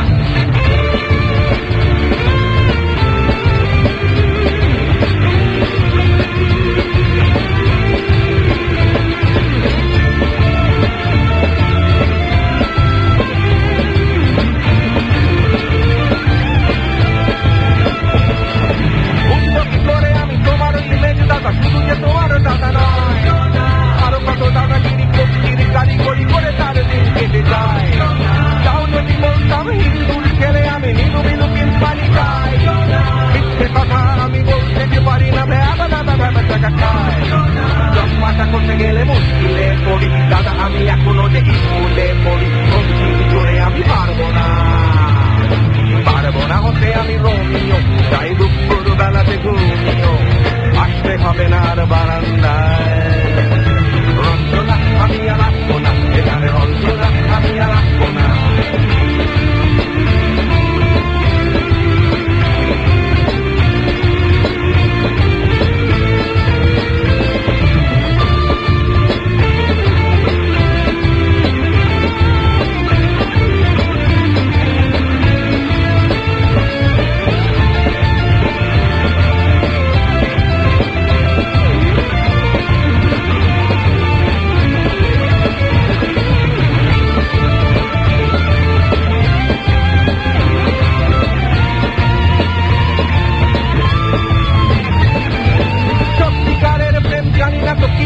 যাচ্ছে জমে হোম চাল লাগছে না ভালো আর কোনো চ্যানেল কান্না পাচ্ছে সারা রাত হিন্দু কি জাপানি জানি না তো তুমি কি জানে ওই দাদাদের গ্যাং সাইকেলটা আমি ছেড়ে দিতে রাজি আছি পারবো না চাল থেকে জন্মাটা করতে গেলে মুশকিলে পড়ি দাদা আমি এখনো যে স্কুলে পড়ি ভক্তির জোরে আমি পারবো না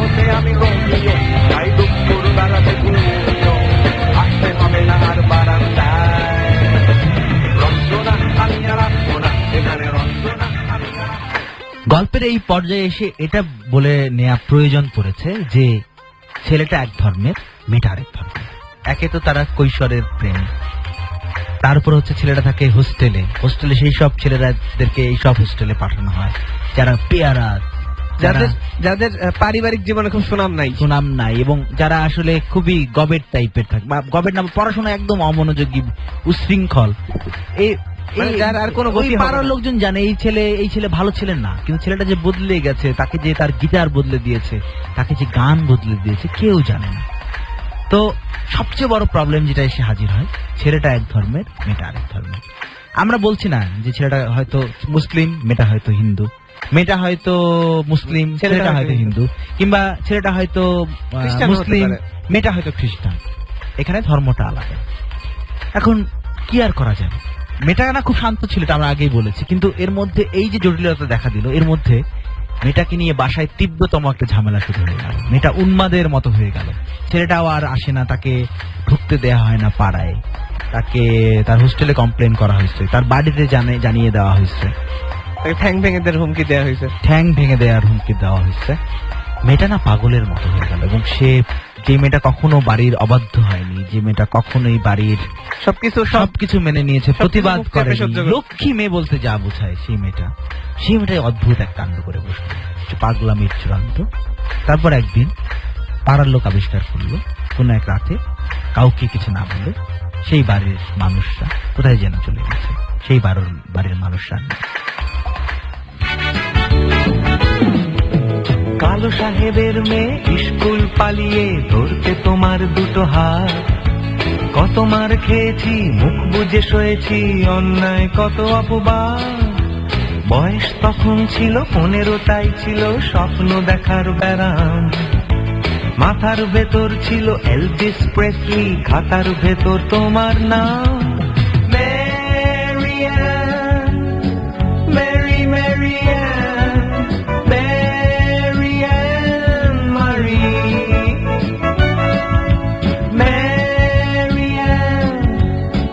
Mary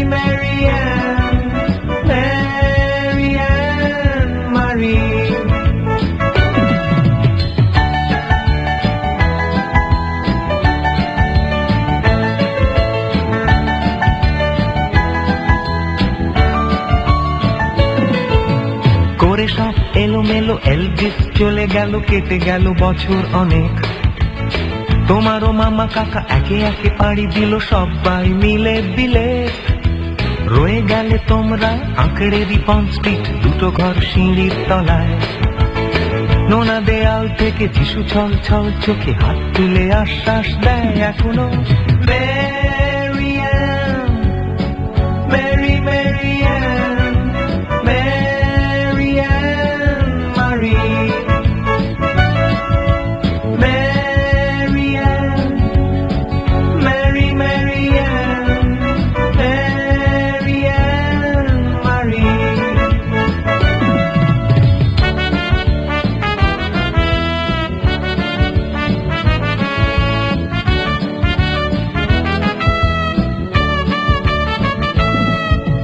রিকশায় চড়ে তুমি দুলে দুলে চলে যাও আমার পাড়া দিয়ে প্রায়। পাক ধরে গেছে চুলে, গাল দুটো গেছে ঝুলে নিয়মিত অবহেলায়। কোনো এক অফিসেতে শর্ট হ্যান্ড নিতে নিতে নখগুলো গেছে ক্ষয়ে।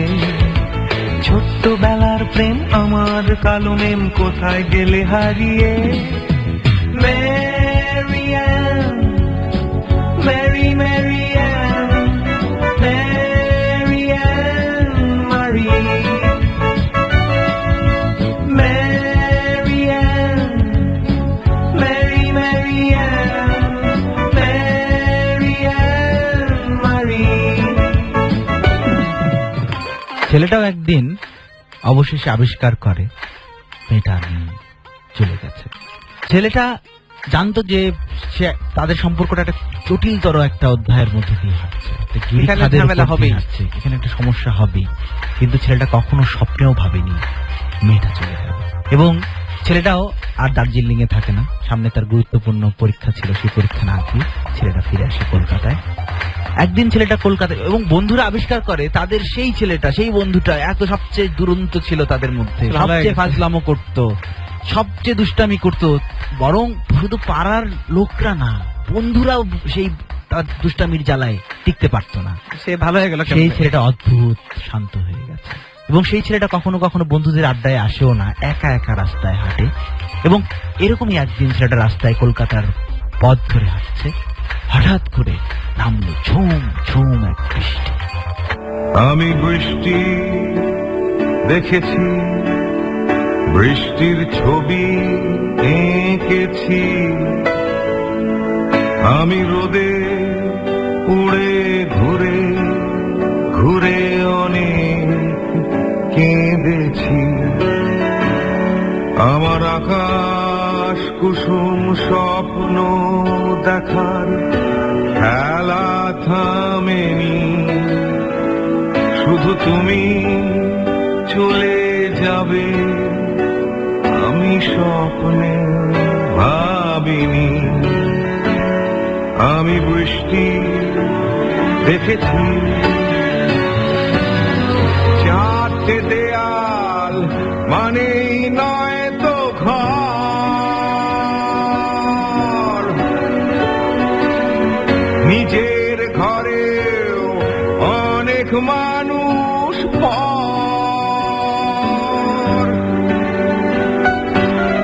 কখন কিসের টানে মানুষ পায় খুঁজে বাঁচার মানে ঝাপসা চোখে দেখা এ শহর। আমি অনেক ভেঙে চুরে আবার শুরু করেছি, আবার পাওয়ার আশায় ঘুরে ঘুরে ঘুরে ঘুরে মরেছি। আমি অনেক হেরে গিয়েও আরটা স্বীকার করিনি, শুধু তোমায় হারাবো আমি স্বপ্নে ভাবিনি। আমি বৃষ্টি দেখেছি,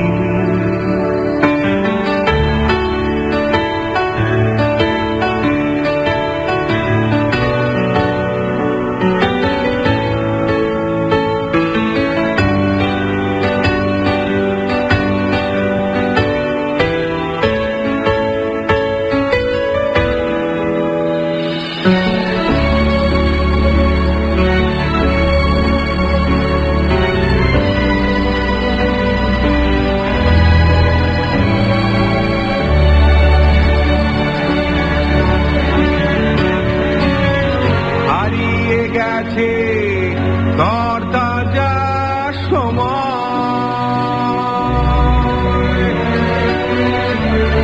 হারিয়ে যেতে করেনি আমার ভয়।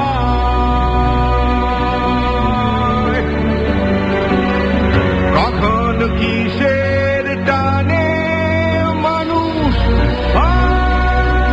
খুঁজে বাজার মানে ঝাপসা চোখে দেখা এ শহর। সেই দিনের বৃষ্টিটা না সিয়াম আর দিনের মতো বৃষ্টি ছিল না। ছেলেটা এর আগে বৃষ্টিতে যতবার ভিজেছে সেই বৃষ্টির সঙ্গে মিশেছে তার চোখের জল। কেউ আলাদা করে আবিষ্কার করতে পারেনি যে ছেলেটা কাঁদছে কিনা। সত্যি বলতে ছেলেটা অপেক্ষাই করতো বৃষ্টির, কখন বৃষ্টি হবে সে কাঁদবে, যাতে তার কান্না কেউ দেখতে না পায়। কিন্তু সেদিনের মন খারাপ করা বৃষ্টিটা হঠাৎ করে তার মধ্যে অন্যরকম একটা আনন্দ এনে দিল, অন্যরকম একটা প্রাণ চাঞ্চল্য এনে দিল, অন্যরকম একটা বার্তা এনে দিল যে তোমার জীবনে কোনো একটা পরিবর্তন ঘটতে যাচ্ছে। এর মধ্যে প্রকৃতির একটা ভাষা তাকে বলার। এর মধ্যে 2-3 বছর পেরিয়ে গেছে বা 4-5 বছর পেরিয়ে গেছে। ছেলেটা কৈশোর পেরিয়ে সদ্য তারুণ্যে পা রেখেছে। হঠাৎ করে সে নিউ মার্কেটের সামনে এসে দেখলো যে এক মেয়ে শাড়ি পরা, তরুণী বলা যায়, আবার সেই তরুণী না, মানে মাত্র কিশোরী, মানে কি বলবো, কিশোরী শাড়ি পরেছে জন্য একটু বেশি তরুণী লাগছে, পা দিচ্ছে, তরুণী হওয়ার দিকে পা দিচ্ছে, রাইট।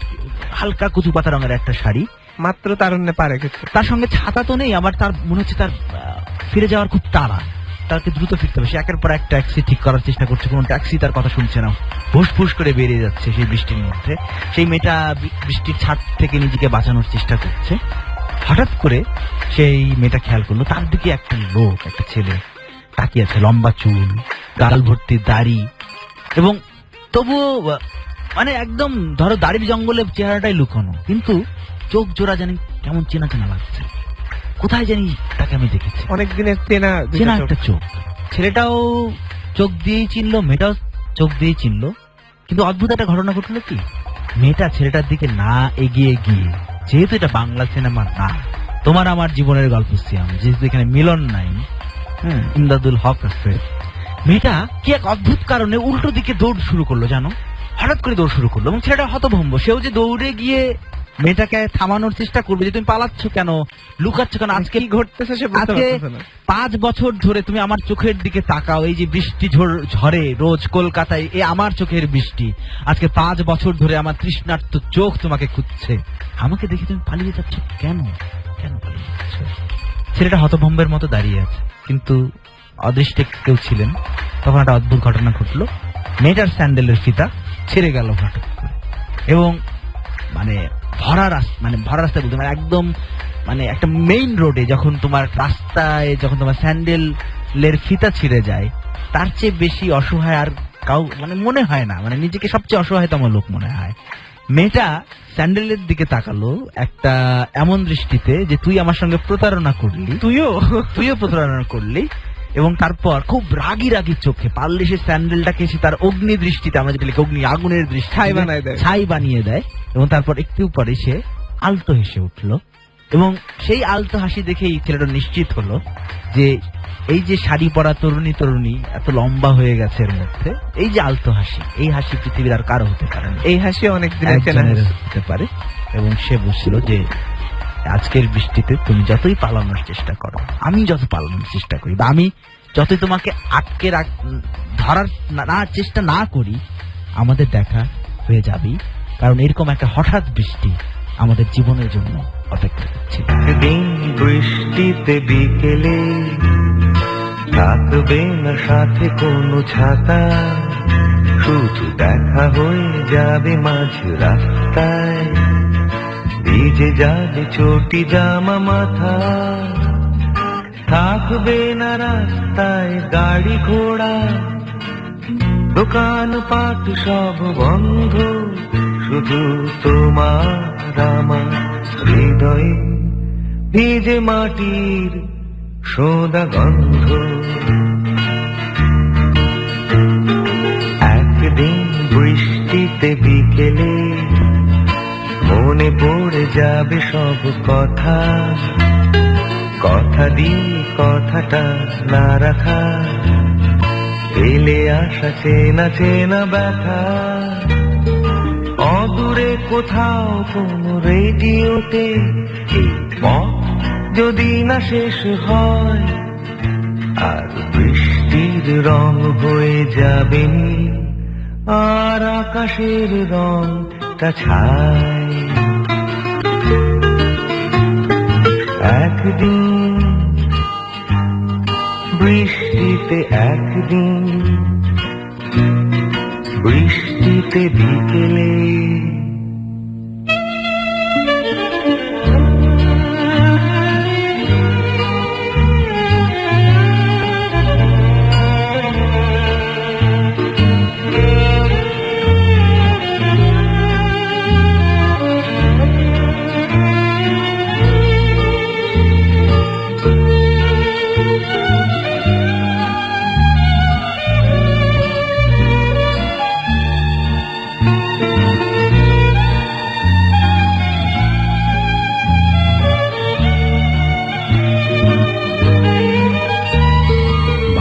দেয়ালের গায়ে সাত পাকে বাঁধা কবে কার নুন শোতে কোথাও, আর বৃষ্টির ছাটে যাবে না দেখা দুজনের চোখের জল, ঝমঝম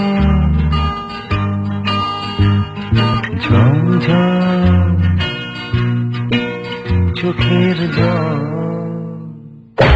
মেন্টোস বাতি জ্বালাও, বাতি জ্বালাও। ছেলে আর মেয়েটার জীবনের গল্পটা বলতে পারো বাংলা সিনেমার মতোই। ধরো মেয়েটা এই কয়েক বছরে তারা কোন একটা মানে কলকাতা ছেড়ে আসার পর তার বাবা প্রচুর না হলেও মোটামুটি ধনাঢ্য পরিবারের একজন প্রতিশালী একজন মানুষ হয়েছেন, কলকাতার নামী গুণী একজন মানুষ। আর ছেলেটা তো নিম্ন মধ্যবিত্তের ছেলেই, যেমন ছিল তেমনই ছিল। এর মধ্যে ছেলেটা তারপর মানে দাড়ি তো কাটেই না, এক গাল দাড়ি, গোঁফ তার, আবার চুলও কাটে না। মধ্যবিত্তদের যা হয় ধনাঢ্য তো হয় না, বরং আরো কাঠিন্য আসতে থাকে জীবনে। এর মধ্যে যেটা হয়েছে যে ছেলেটা আবার একটু একটু একটু যেন এটা হিপ্পি বলে, বাংলা এটা শব্দটা মনে করতে পারতেছে না। হিপ্পি মানে ধরো কি বলা যায়, মানে পথে ঘাটে ঘুমায় এরকম যারা, এরকমই। এবং সেই সময় আসলে হিপ্পি আন্দোলনও চলছিল, তাকে ভীষণ ভাবে প্রভাবিত, সারাদিন গিটার বাজিয়ে গান গায়। সেই ছেলেটা হঠাৎ করে দাওয়াত পেল মেয়েটা, বললো কালকে আমার জন্মদিন, তুমি প্লিজ আমার বাসায় আসো। এবং ছেলেটা মানে এক্সপেক্ট করেনি যে এর মধ্যে এই মেয়েটার বাড়িতে মানে তাদের পরিবারের চেহারা এইভাবে বদলে গেছে, এত চাকচিক্য, এত জৌলুস। এবং ছেলেটা প্রথম আবিষ্কার করলো এই পার্টিতে, এই জলসায় তাকে মানাচ্ছে না। তোমার রজনী গন্ধা ধূপ ধুনো 25শে বৈশাখ, তোমার ধোপ দুরস্ত সংস্কৃতি তোমারই থাক, আবার জানায় কোনদিন এখানে থেমে যা, এ বলি না কফি খাওয়া আর হলো না আমার, বাকি কথা আজ এখানেই আছে। তোমার বাবার ইমারতের কারখানা, শহর গড়ার কল, আমার তাপ্তি মারা জিন্স, আমার ভাঙা গিটার, আমার সম্বল। অর্থ কড়ির প্রশ্ন এ নয়, তোমার আমার বিস্তর ভাড়া, এ বলি না কফি খাওয়া আর হলো না আমার, বাকি কথা আর এখানে আমার কানের দুলটা লম্বা চুলটা ফেলেছে তোমাকে বড়ই লজ্জায়, মানাচ্ছে না কিছুতেই আর আমাকে তোমার সাবেকি জলসায়। বৃষ্টি নামবে এখনই, চলি আমি বেস্ট অফ লাক, এ বলি না ভালোবাসা ভালোবাসা এক 4 অক্ষরের বদনামি তাই এ কথা থাক।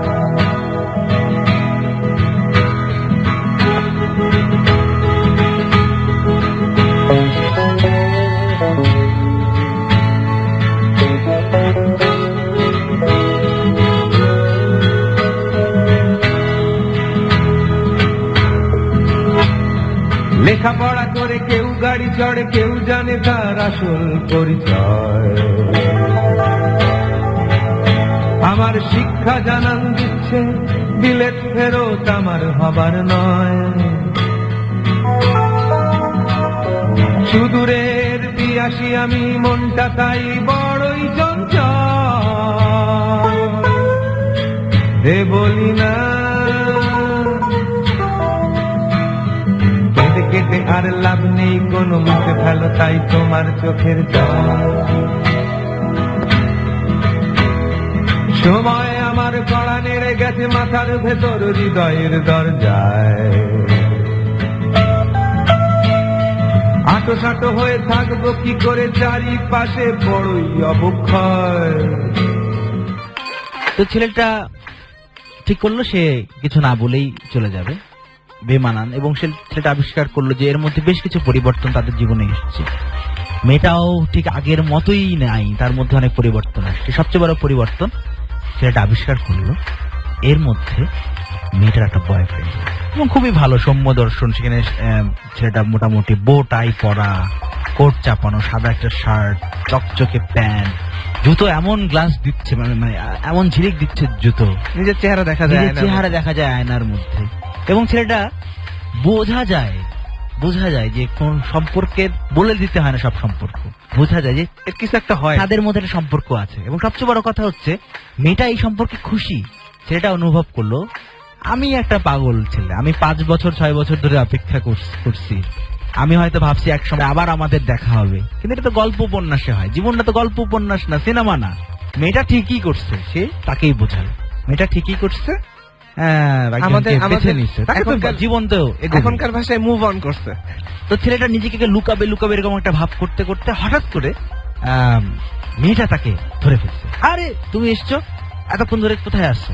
তো ছেলেটা খুবই জড়সড় ভঙ্গি, একটি তার তাপ্তি মারা জিন্স, হাতে একটা কমফোর্টেবল না এখানে, আসো আসো আসো আসো বলে সেই ছেলেটার সামনে এনে হাজির করলো। এবং সে কি উচ্ছ্বাসের সঙ্গে পরিচয় করে দিল, এই সেই আমার জীবনের প্রথম বন্ধু, এই সেই আমার জীবনের প্রথম গানের সঙ্গী। তোমাকে এর কথা বলছিলাম, এর সঙ্গে আমরা যে বলছিলাম পাহাড়ে আমরা একসঙ্গে গিটার বাজাতাম, আমি ভায়োলিন বাজাতাম, তোমাকে বলছিলাম না চ্যাপ্টা গোলাপ ফুলটা না কোথায় হারিয়ে গেছে। মানে আমি এত চেষ্টা করছিলাম ফুলটা, মানে হঠাৎ করে তার একটা মেয়েটার মনে একটা দুঃখ বোধ তৈরি হওয়া শুরু করলো। ছেলেটা পাশ থেকে মনে মনে বললো যে শুধু ফুলটা চ্যাপ্টা গোলাপটা হারাইনি, আমিও তোমার জীবন থেকে হারিয়ে গেছি। তারপর মেয়েটা বললো যে ও কিন্তু এখনো খুব চমৎকার, আমাকে দিয়ে তো আর গান টান কিছুই হলো না, আমি তো সব ছেড়েই দিলাম, ও কিন্তু এখনো চমৎকার গিটার বাজিয়ে গান গায়। ছেলেটা বললো তাই নাকি, মানে তার বয়ফ্রেন্ড। এবং এই তাই নাকির মধ্যে একটা খুবই কেতাবি তাই নাকি আছে, ও আচ্ছা গান গায়।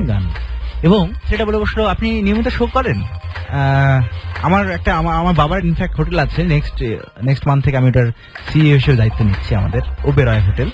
মানে ইফ ইউ ডোন্ট মাইন্ড, আপনি কি আসবেন আমাদের? আমরা খুব খুশি হব যে আপনি যদি আমাদের রোজ সন্ধ্যায় এসে, আমাদের প্রতি সন্ধ্যায় একটা পার্টি হয়, সন্ধ্যায় এসে আমাদের গিটার বাজিয়ে দিয়ে শোনা।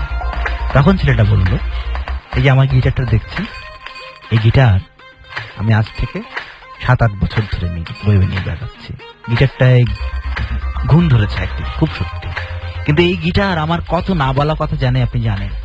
এই গিটার জানে হুট করে ভালো লেগে ভালোবেসে কাউকে, এবং সেই কাউকে তাড়াহুড়ো করে লেখা একটা গান আমি লিখেছিলাম, যে গানটা তাকে কখনো দেওয়া হয়নি, তাকে বলা হয়নি আমি তোমাকে ভালোবাসি, আমি তাকে ভালোবাসি। এই কথা আমার খুব কাছের বন্ধুরাও জানে না, যারা অবাক হয়ে আবিষ্কার করে আমাদের খ্যাপা বন্ধুটা আজকে তার কি হলো, সে এরকম পাগলের মতো ঘুরে বেড়ায়। আমাদের যে বন্ধুটা সারাদিন বক বক বক বক করতো, আমরা কানে তুলা রাখতাম যার জন্য, আজকে সে কথাই বলে না। সে এক কোণে, তারাও জানে না, সেই বন্ধুরাও জানে না আমার সেই ভালোবাসার কথা, জানে শুধু এই গিটার। এই গিটার আমার বাবা তার জমানো পেনশনের জমানো টাকায় কিনেছিল, এবং এই গিটার বাজিয়ে যে গান আমি গাই, সেই গান কেনার সামর্থ্য আপনার। এবং সে বলল একটু অপ্রস্তুত হলো ছেলেটা, তারপরে যে মানে সে তো ড্যাম স্মার্ট। তো বললো আজকে অন্তত আপনি আমাদের গিয়ে শোনাবেন, আজকে তো বিশেষ দিন। বললো যে আমি বললাম আমার গিটার, আমার গান কেনার সামর্থ্য সবার নেই, কয়েকজন মানুষের আছে। আপনি খুব সৌভাগ্যবান, আপনার বান্ধবী সেই কয়েকজন মানুষের মধ্যে একজন যে আমার গানের দাম শোধ করতে পারে। আমি অবশ্যই আপনার বান্ধবীর জন্মদিনে অবশ্যই স্পেশাল একটা গান গাবো শুধুমাত্র আপনার বান্ধবীর জন্য। তোমার জংলা পাড়ের ঢাকেশ্বরী শাড়ি, তোমার পিতিচন্দ্রের ঝুমকো কানের দুল, আজ 12ই মে তাই সকাল থেকে জন্মদিনের তোড়া তোড়া ফুল, তোমার সানন্দার পাতা থেকে ছিঁড়ে নেয়া রেনি পার্কের সংসার, তোমার স্বামী আজ অনেক দিনের পরে তোমার ঘরে নিয়ে হাজার বিদেশি উপহার। এই শুভ দিনে নানান কাজের ফাঁকে করছে কি মনে তোমার, এই 12ই মে তুমি চলে গিয়েছিলে জীবন থেকে আমার। আজ যাও তুমি কোথায় চলে রোজ রাত্রিরে মনের ভেতর ঘুমের ঘরে, তোমার সাজানো শরীরের ভেতরে মালা, তুমি কে, তুমি কে?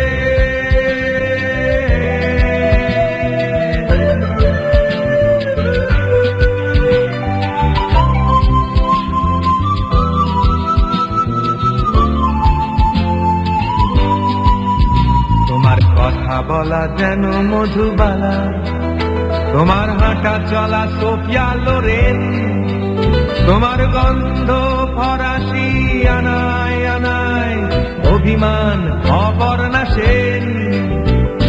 বৃষ্টি এলে চলে যাও জয়সলমীর, শীতকালে গোডাই কানাল, দমদমে নামলে তোমারই বাড়িতে কফি খায় ইমরান খান। তোমারই জন্য বেরোয় ভাইদের দরজা সদাই খোলা, সাদার সেদার আলিয়াস ফ্রাঁসে দিনগুলি ঘেরা। তবু যাও তুমি কোথায় চলে রোজ রাত্রিরে মনের ভেতর ঘুমের ঘরে, তোমার সাজানো শরীরের ভেতরে মালা, তুমি কে, তুমি কে?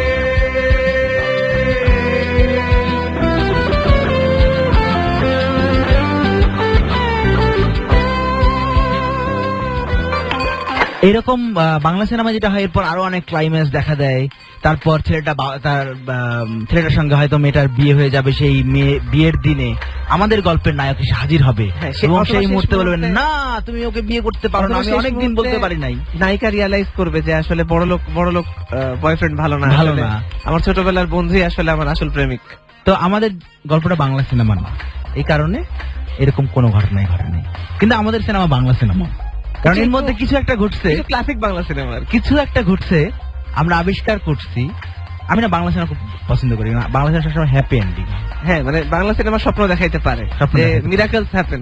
এর মধ্যে হঠাৎ করে আমরা আবিষ্কার করি যে তারা দুজন একই সংসারে, এবং দুইটা মানুষ যারা এই ছোটবেলা থেকে একে অপরকে চেনে, ছোটবেলা থেকে একে অপরের গায়ের গন্ধ, নিজের গায়ের গন্ধের চেয়ে বেশি চেনে, তারা যখন একসঙ্গে সংসার করতে গেল তখন দেখে যে নানা রকম ছোটখাটো বিষয় নিয়ে তাদের মধ্যে ঝগড়া লাগে। নুনটার জন্য ঝগড়া লাগে, তেলটার জন্য ঝগড়া লাগে, সামান্য চিরুনিটার জন্য ঝগড়া লাগে, সামান্য পাপোশটার জন্য ঝগড়া লাগে, এবং এই ঝগড়াই যেন তাদের ভালোবাসাটাকে ক্রাশ করে নেয়, এবং এক পর্যায়ে তারা সিদ্ধান্ত নেয় তারা আর একসঙ্গে থাকবে না। মেয়েটা চলে যায় বাপের বাড়ি, ছেলেটা ফিরে যায় সেই দার্জিলিং যেখান থেকে এই গল্প শুরু। দুটো মানুষ একসাথে কত পথ চলা, হাতে হাত রেখে কথা বলা, কেন সব করে অবহেলা, কেন শেষ মেশে এসে বিদায়। ফুলদানি ছেড়ে ভেঙে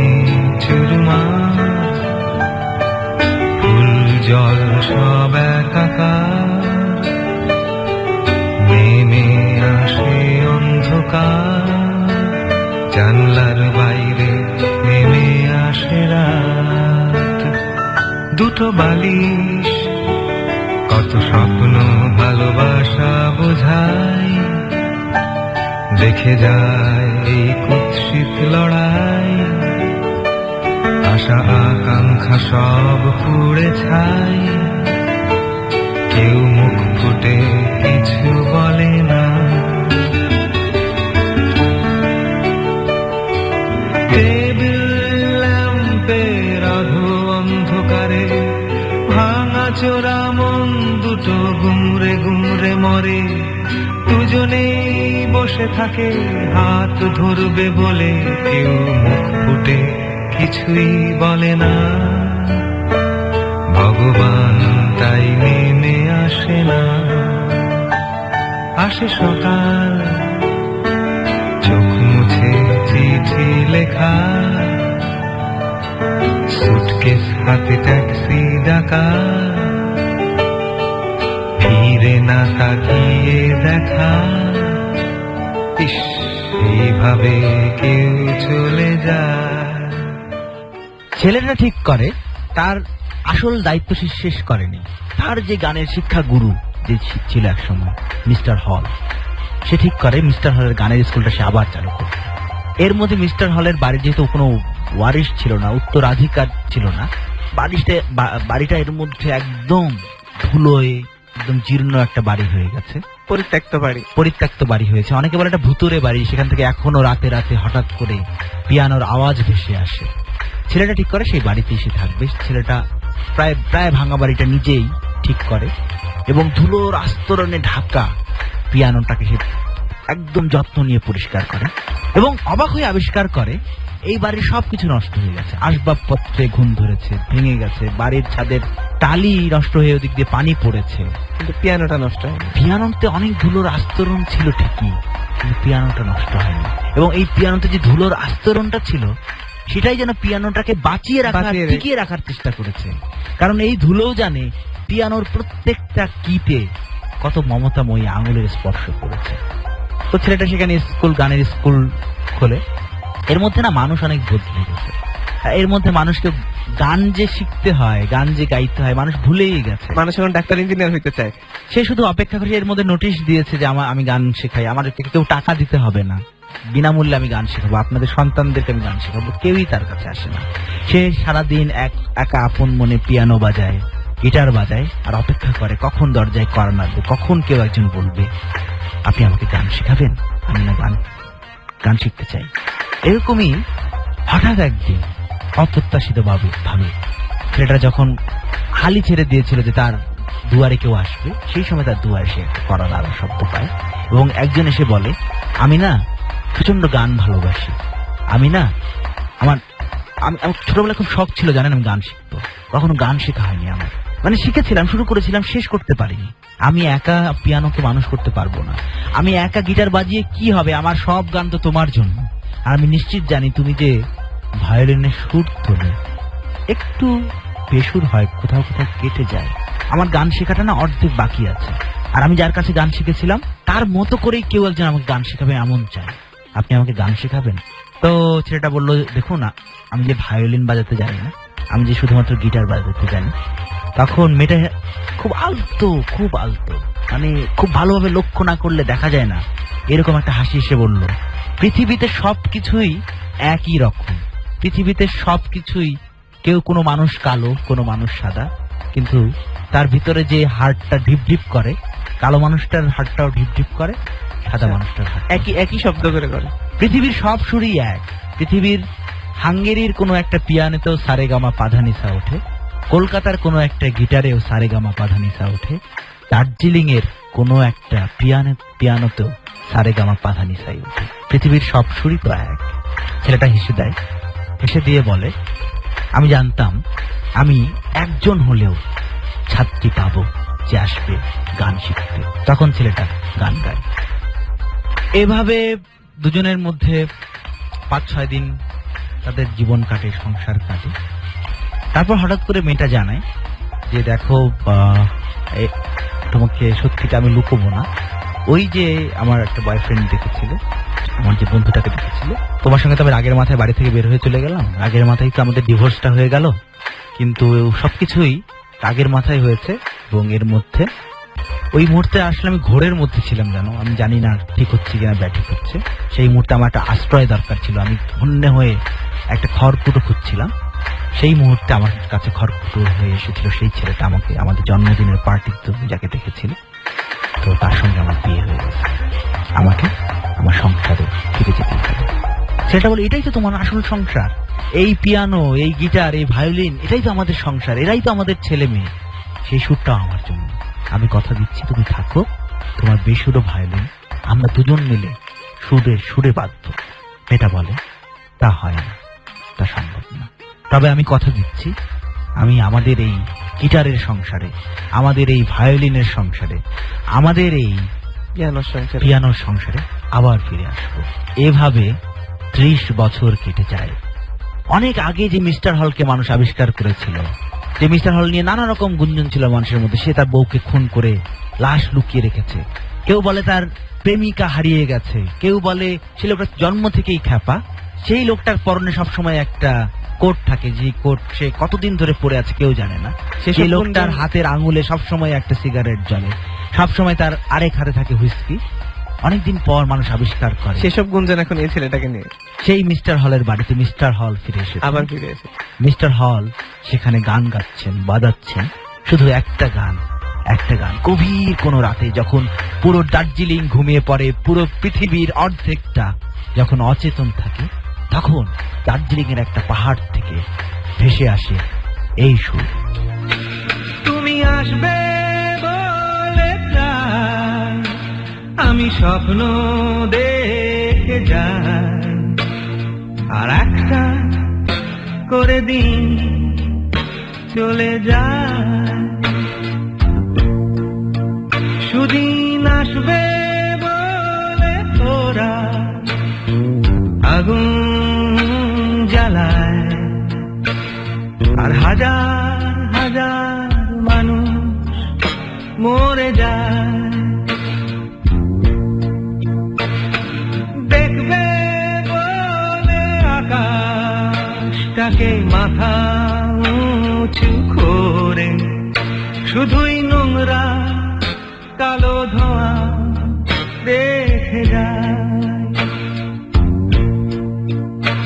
কাছে আসবে বলে অন্ধকারে হাতড়ে মরে ওরা, তবু শরীর দুটো থাকে আলাদা। আমার মনটা তবু আশা করে যায়, এই মনটা তবু ভালোবাসতে চায়, এই মন আশা করে যায়।